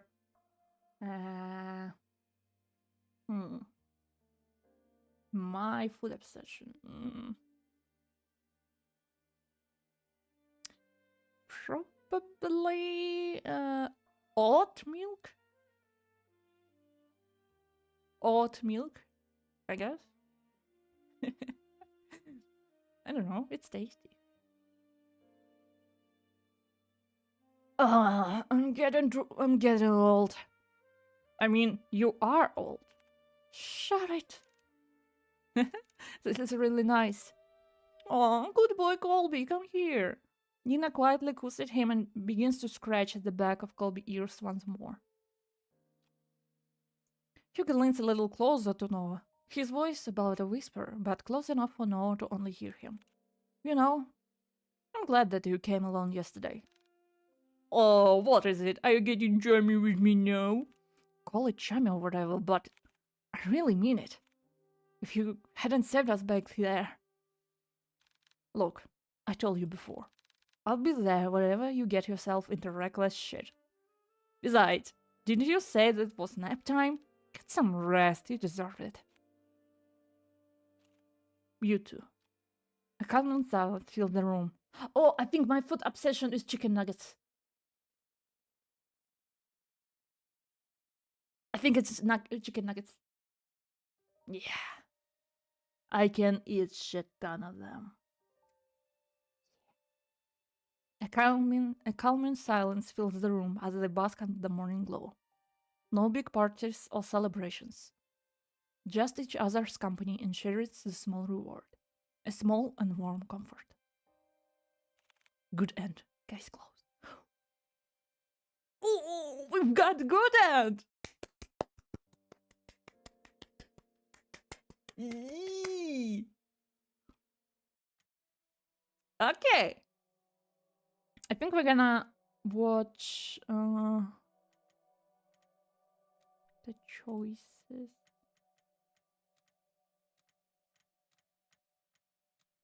Okay. Lord. From here. Can I? How can I skip? Skip. Oui. Yeah. W. Yeah. Huge W. Yeah. I mean, detective can have not only the food obsessions. They can have more. Okay. I'm a little confused. But we will see another endings. Maybe it will tell us more. I mean, this game was made for like a contest, if I remember correctly. And I think it won the contest. So, it's pretty impressive. Reject the case. Hugo cast his face downwards to stare directly at the ground in front of him, unable to look at Nina. The burden, the solitude, the madness, Hugo knows all of it too intimately. He suffers the same conflict that weighed heavily on her mind. And yet, in spite of this, it's too much for him.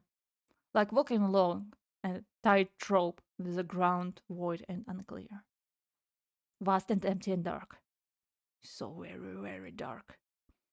No, I can still do it. We can still do this. Before he could respond, a distant voice, so charming, so terribly commanding, binds him at the spot. Ah, whispers again. Already too late for them, you know. Huh? No, not there. A dull but yet distinct pulsating sound, so rhythmic in its tune, starts its metallic melody. From the top of his crown down to the base of his skull, he feels it, all present and daunted. Just let go. Let me help you.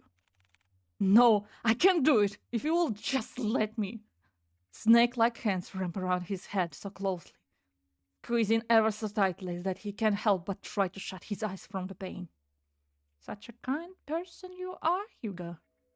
Hugo tries to ground himself. He tries to remind himself to breathe. This is much different. What is going on? Sweet and beloved friend. To remember there are other people that care for him.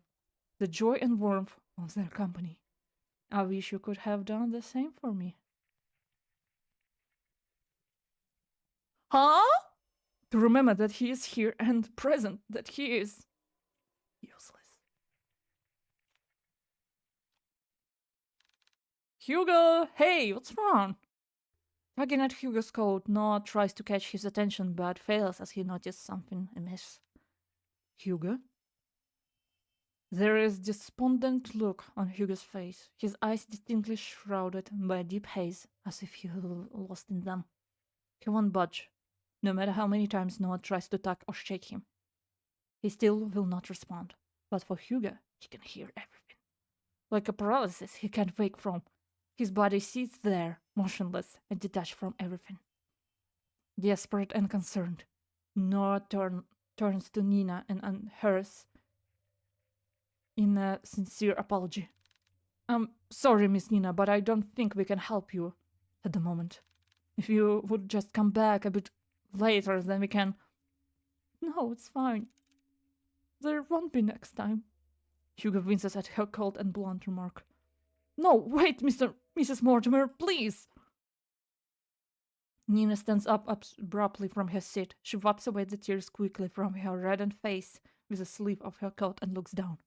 Once more, her tense and cold front-like demeanor returns to the forefront, already trying to forget and move on.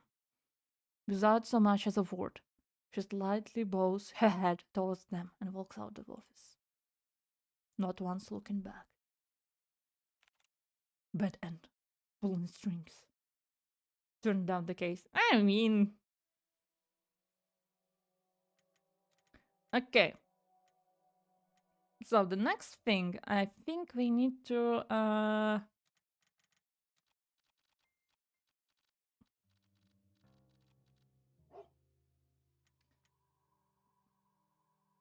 we need to, like... look at the painting, I think. As Hugo. Okay.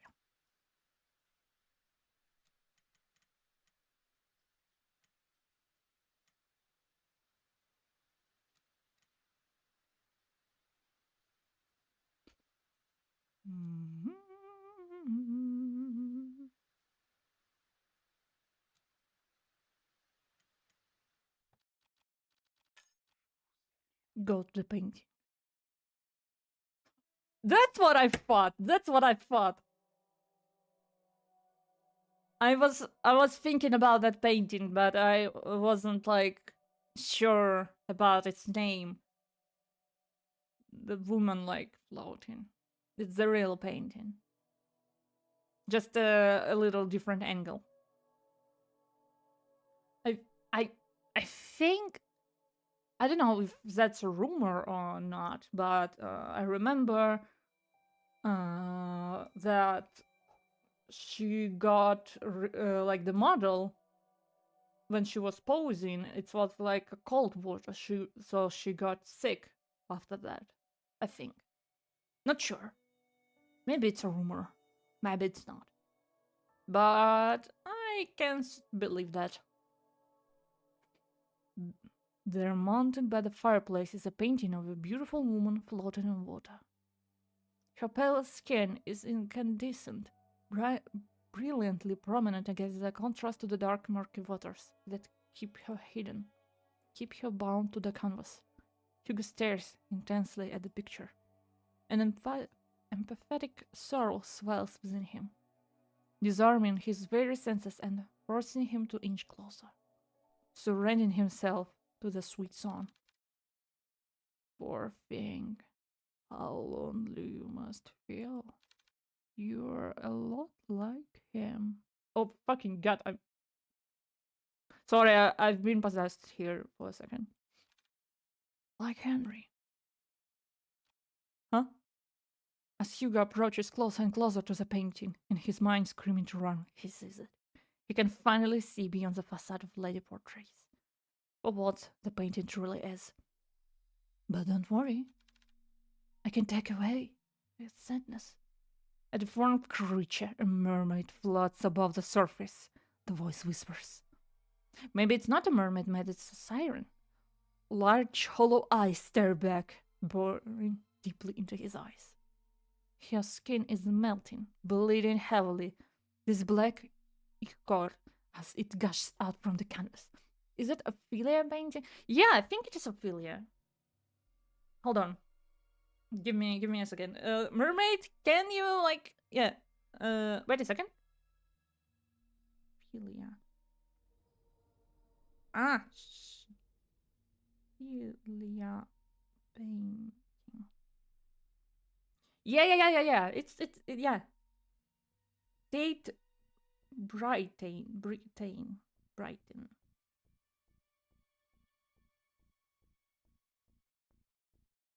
Yeah. It's that one. Yeah, you're right. I mean, it's interesting painting.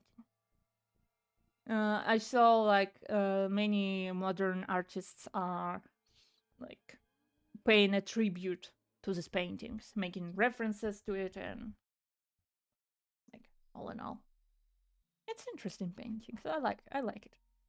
The skin is melting, bleeding heavily. The black ichor as it gushed from the canvas. Some of it starts to hit not only the floor, but a Hugo as well. Ah! The black whiskered tar clings persistently into him, unrelentless as they continue to pile up. And then he feels it. What drew him instantly to the thing?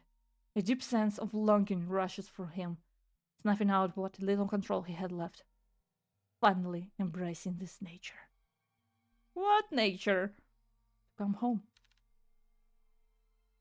Take my hand. Without hesitation, Hugo reaches out his hand, while his body leans in closer to the mermaid. She grabs and pulls him in. Huh? What? Not once looking back, he dives and follows after her, returning to nothing. Bad end beyond the painting. Ah, see? I was really right when I chose to, like, ignore her. Eh. Look at me, so smart. Okay. Next, I think I'm not gonna get the pedant, yeah?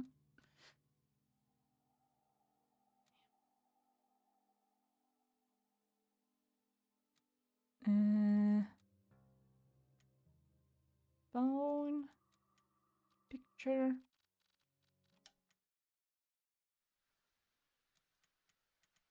There we go. And no. Leave the locket. I think it's best to put it back for now. So it's gonna be like a good ending, but we couldn't say Henry.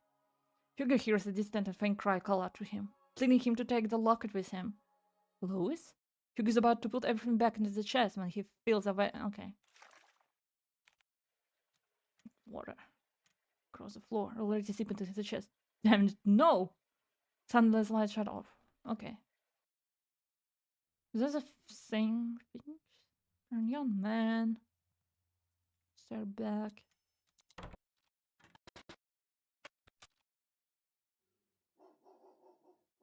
Distance.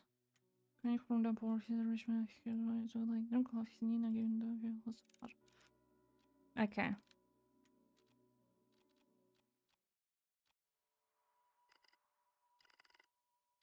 Is this okay? I've seen this. I've had enough. Louis is waiting for me. He's waiting for me to come home. Mr. Mortimer dives after him into the abyss. Okay, we can't save him now. We're gonna die! Hey! About his body and legs, his fingers, and leaning. His legs, hoping whichever way he goes, he'll find his way to Henry. Swimming deeper and deeper, he sees faintly a figure slowly descending into the darkness. Group Hugo's neck, faintly squeezing all the air out from him. He tries desperately to wrench his hand away, but with each struggle, Hugo's movements begin to weigh heavier and heavier. The water filling into his lungs, and his vision starts to blur. The cold numbness spreads. Tired and motionless, he watches on as the abyss draws near, swallowing him, embracing him. Let's ah!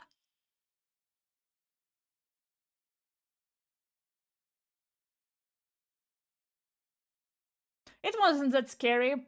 It was just like I haven't finished reading. That was rude. He felt nothing.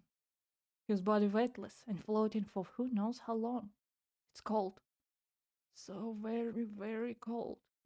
How long has it been since he felt like this? This empty feeling of just not being here or anywhere. It's comforting and nostalgic. Maybe, just maybe, this isn't so bad after all. I think this is for the best. Oh no, it's far, far from over, Hugo. Huh? After all, you said so yourself. Seeing the things you do come with a price, right? And oh, what a hefty price have been paid for your stupid little blunder. Huh? So get up, Hugo. We're far from having a happy ending. Hugo! Hugo's eyes shot right open, his vision disoriented and blur. As he tries to focus on Noah's voice, a violent tide bursts within him as he coughs out the remaining water in his lungs. He can feel Noah's hands rub against his back, entering him and checking to see if he's alright. But deep down, there's something far more concerning to worry about at the moment. Where's Mr. Mortimer? I'm sorry, Hugo. I tried going back into the water after I fetched you, but the paramedics stopped me. They told me it stood cold and dangerous to head back in. No, it can't be. I'm so sorry, Hugo. No, God, please, God, no. He couldn't hear the rest of it. His body trembles as his hands clasp tightly together in a fervent prayer, wishing for a miracle to happen before them. Have Mr. Mortimer return to them, finally safe from harm. But for this silent wish, this small and glaringly impossible wish, no one would answer. There was no kindness in this sunrise. Only the gut-wrenching wails of a woman by the shore, pleading to any god who can save your grandfather. But no matter how many would try to search for the water, they wouldn't be able to find him, for there was no one left to save anymore. Just a washed-up, forgotten tale of a man and his mermaid. As Hugo tries to stifle his cry and soothe the lump lodged deeply in his throat, he hears it. A laugh, a cruel and heartless laugh, echoing from across the lake, mocking him, cursing him. A harrowing and merciless victory was his curse. A curse. It was a curse after all. Bad and a mermaid's tale. Huh?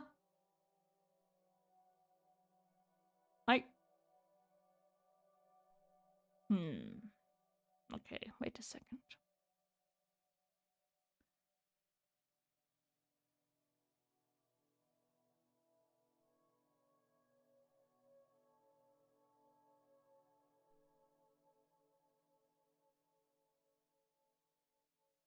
Okay, it's...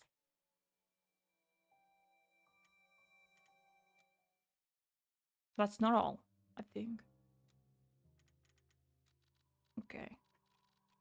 I thought it was all. It's not? Huh.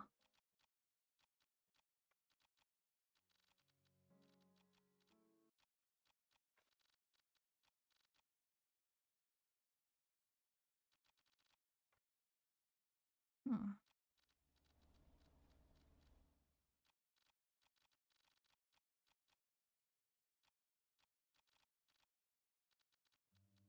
Hmm. Okay, it's just the, like...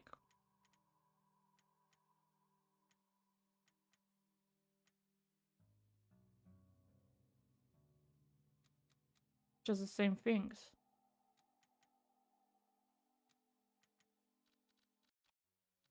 Hmm.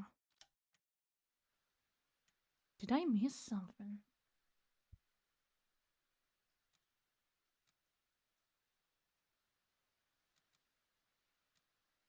Hmm.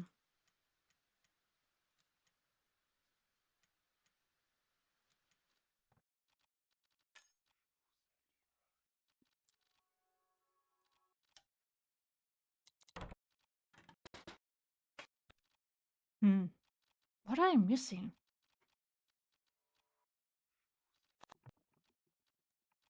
Hmm. No, it's the same engine. Hmm.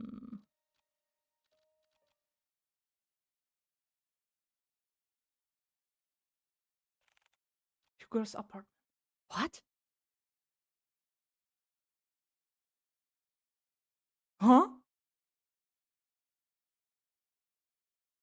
What?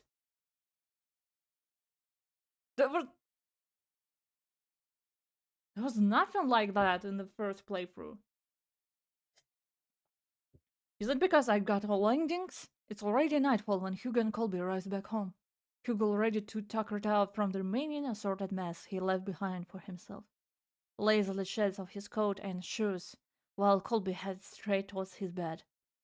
Making his way through unloaded boxes and cramped spaces one by one, Hugo strips down his outside clothes and switches to a regular shirt and sweatpants he found lying around. He plops down onto the couch with his head laid back and eyes closed as he lets out a heavy sigh, realizing all the tension, releasing all the tension left in his body. Another day, done and gone. Right, Colby? Beside him, he hears faintly the rhythmic, delayed breaths of his large companion, who is already falling deeper into sleep. I wish I could sleep that quickly like you, buddy. Aw. He gently pats Colby's head. Good night, Colby. Thanks for today. Oh. Hugo does one final stretch before he repositions himself to lie down on the couch, tugging at the blanket by his feet and wrapping it around him. His body begins to relax as his breathing falls into a similar cadence, finally allowing the worms to gather and hug him closely, all snug and safe from the draft by the window. The whispers again! As he begins to slowly drift further and further off to slumber, he feels something. A slight chill grazing just above the base of his neck. Never touching, but distinctly present all the same. Although his senses are too dull and lacks to properly focus on the sensation. He does, however, huddle closer into the blanket, hoping the chill will go away. Suddenly he hears the front door to his flat shut so sharply, so harshly. It's as someone or something has rushed in with enough force that he felt the room has shaken a little.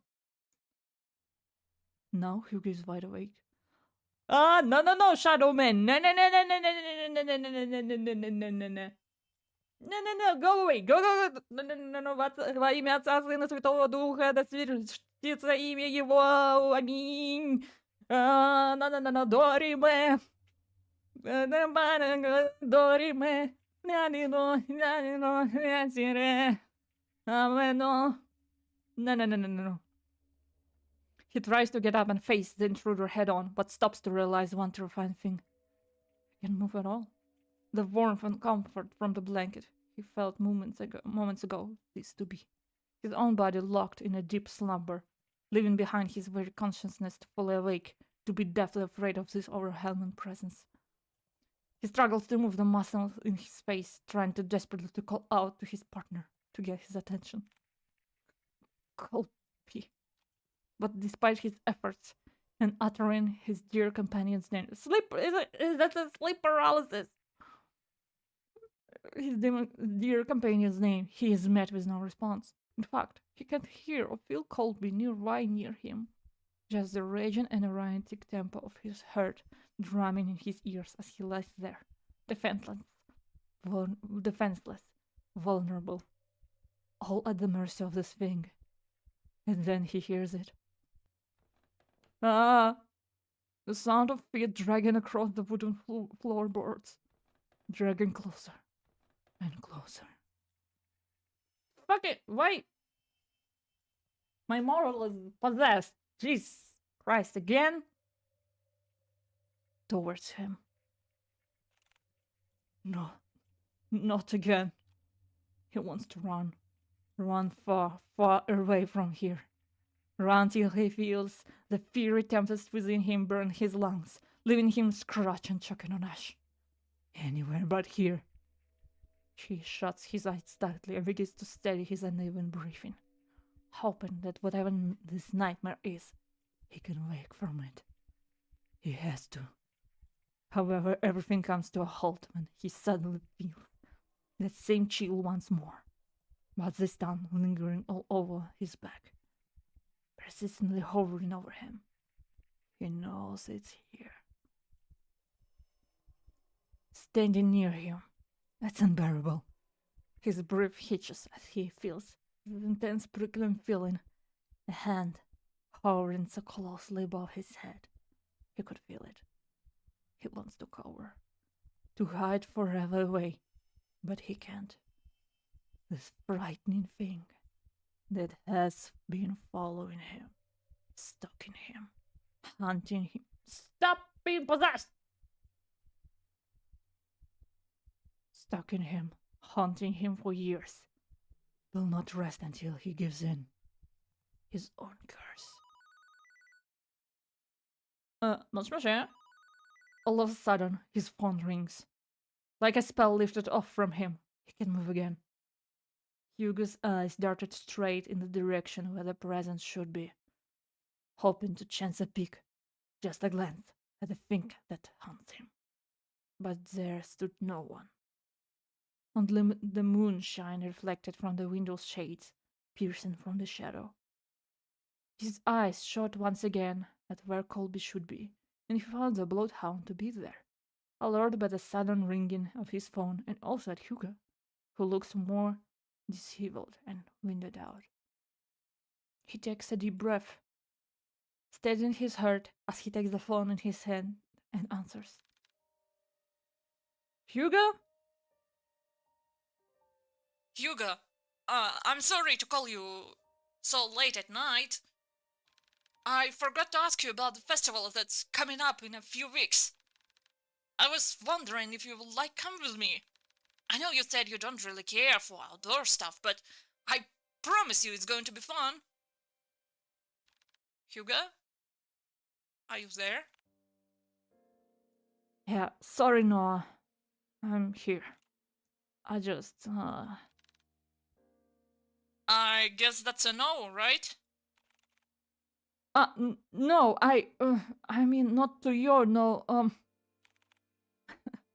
I'm sorry. I'm a mess. What I meant to say was, yes, I would like to go with you to the festival. Oh, wow! I'm a bit surprised, but happy nonetheless. Well, I don't want to keep you from your hard-earned rest, so I'm going to end the call. Wait, Noah? Hugo? Are you alright?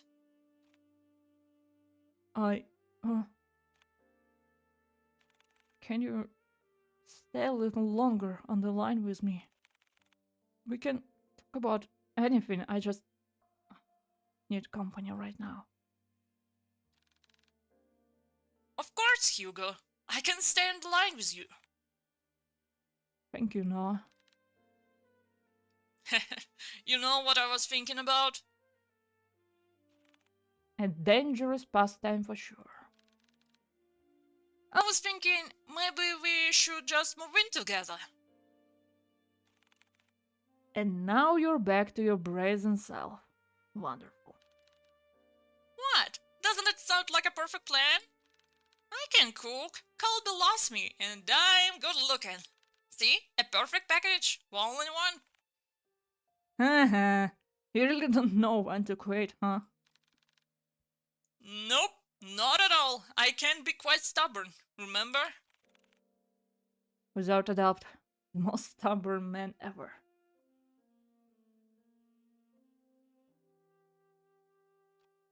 There was a momentary silence between them before the pair fell into a fit of laughter, filling the room with his warm and bright feeling. Hugo melted back into the warmth of his blanket, letting the heat pull once more around him, surrounding him, protecting him, to remind him that he is here with people who love and accept him all the same. A reminder, a comfort in the darkest night.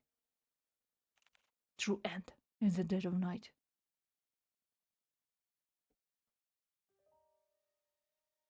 Wait! So it to be continued. Thank you for playing. Thanks for the game! Hey! Gallery achievements. Turn down the case. Okay, I've got all the achievements. Yeah. That warms my achievement hunting heart. Wow. Okay, so it kind of was what I was thinking about. Like feelings for the closed one. For the closed one.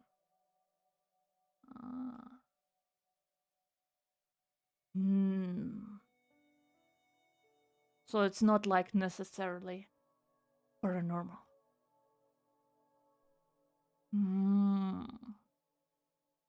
That's deep. Gallery. Cutscenes. Ooh. Oh. That's cute.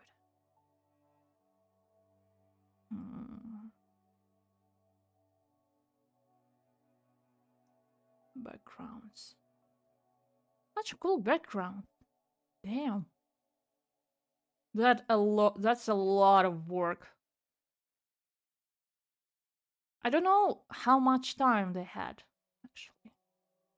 But still, that's a lot. No, he's look at him. That's an no. Cute little doggo. Oh, sketches. Ah. Beautiful concept. Uh-huh. Call me. Aw.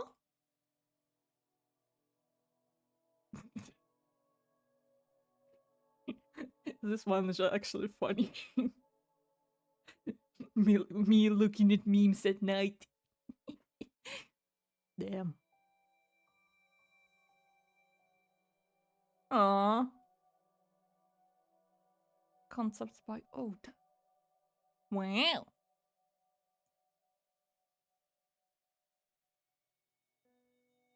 Colby. Wow. That's so cool. I want like full. Please, I want full game. Like, I want more of them. I want like a full on like big game about them with multiple cases. And... Come on. Wow.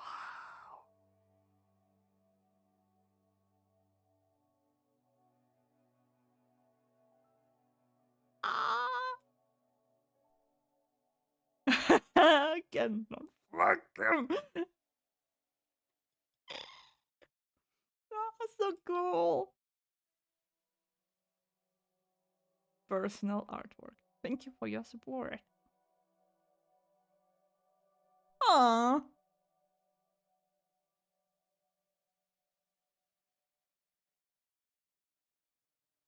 Oh, so happy. It's so cool.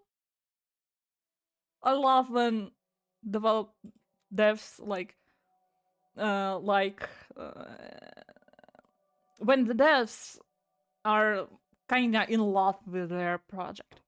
Again, this has been vows, and it will done quickly over the past 2 years and becomes. Aww. Page about the story was developed on the spot, but hearing people wanted to see our detective boys continue their work has definitely become my straight and drive to deliver. So here we are. Aww, it's so nice. You're all doing a really great job. You probably won't see this video, you know, but you have so much potential. You have so. Oh my god. After 2 years of not touching the game and finally going back to update it, I had a hard time looking through it. There's still so much I want to rewrite and so much I need to elaborate on. Crazy. See people comments. Whether or not I achieved something, I can say for sure. I mean, it's still really ambitious. More. I mean, yeah, it's not ideal. And you don't need it to be ideal. I mean, you can understand it, like, you know, and it's okay. I think people like detective stories, of course, for the mystery, for their case, but most importantly, with the detective part, hand in hand goes chemistry between characters. And it's not always like romantic or something, but yeah, just chemistry between characters. It makes you like, wait, yes, but what else? What else they like? What other cases? And Nina could like join them, and they're all like Scooby Doo gang. That's what I like. The same goes to the like Tangle Tower. Was the story kinda like, if you look at it with all it has, it's kinda simple. It's kinda cut and dry. Kinda. If you have every evidence in front of you. But the chemistry between characters, in the family, between like Grimoire and Sally, and you can feel the chemistry, their friendship, their little things they know about each other, about the little things they say, like the little glimpse into their lives. It's all that matters, I think. I think it even matters more than like very logical case. Like, it's satisfying to have a very logical case, but I think it's more interesting to look at the relationships between characters. Like, it can be the most like genius case you could ever imagine, but if I don't like this detective, if I don't like his partner, if I don't like, you know, it doesn't necessarily need to be a detective. It can be like just an ordinary people just solving a mystery. If there is no chemistry between them during this investigation, then I don't care about investigation. Because those things go hand in hand. Like, you can always say that, what's the solution of the case? Oh, why that happened? Oh, magic. And I will be, okay, I don't care. Like, if you read Douglas Adams' the author of The Hitchhiker's Guide to the Galaxy. If you read his another work, Dirk Gently's Holistic Detective Agency, it's kind of the same. Like the case doesn't make sense. Come on. There was BBC. I think BBC series from 2016. I think it's fully on YouTube. You can watch it if you want. So where I'm going at, the main case, you can't solve it. You don't have enough information to solve it until the very, very, very, very, very, very, very end. And everything is not connected at all, but it is by the end. You will learn it in the very end, not earlier. You can't. You just can't. It's so absurd. It's so not connected. All the evidence is like from different places. But in the end, it will all connect. Maybe it's satisfying, maybe it's not. But what makes it satisfying? Even if it's like absurd. Like the chemistry, the characters. That's what makes a detective book, a detective, like the art of detective literature. The same goes for the games. Like the games from Frogware Studio, I think. Like Sherlock Holmes games. Like kinda everyone knows Sherlock Holmes and Dr. Watson. You know. But if they were just like, this is Sherlock and this is Watson, don't fucking care. Like, here's the case. I mean, even in the books, it's not like it's gonna be really dry detective, like how to solve cases instructions, right? We're reading for the people in it, for the characters. So yeah, Holmes is not just a detective, and Dr. Watson is not just a doctor who came from the war, and they're like, oh yeah, just solve the case. No. They have chemistry. So yeah, that's what I think. Working, feel good, deja vu. Thanks for playing. Welcome, stick around the next one. When the next one? When the next one?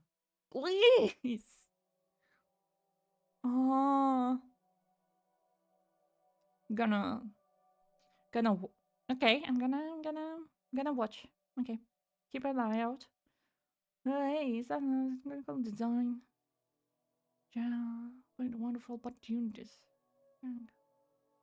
2 years. Thank you for playing again. Beta testers.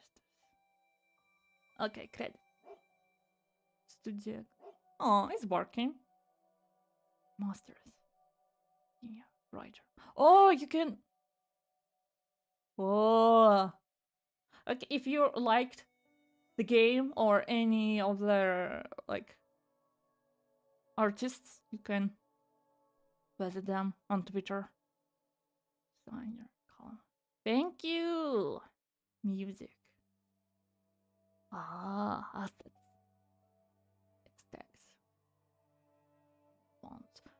There's everything. You can click all of them. Damn. What? Amazing. Beta testers. Made in Rumpelai. Oh, novel gem. That's so cool. That's so cool. Okay, let's go to the train. Ah, okay. So this was Stillwater. I like this game. I like it. It will go to my I love this game shelf. Yeah, I wish I don't know, I just liked it. Don't know about you, though. Music is so good. Okay. It's been 2 hours. The gameplay is for 1 hour. How? It's almost 3 hours. Why am I possessed? Stop being possessed. Get out of my body. Jesus Christ. I think this train is full of some rogue spirits. I need to read about... Shit. Okay. I guess, for now, we're parting ways. I will see you the day after, playing game deck. If nothing changes, and my work doesn't destroy me, then I think everything will be alright. There we go.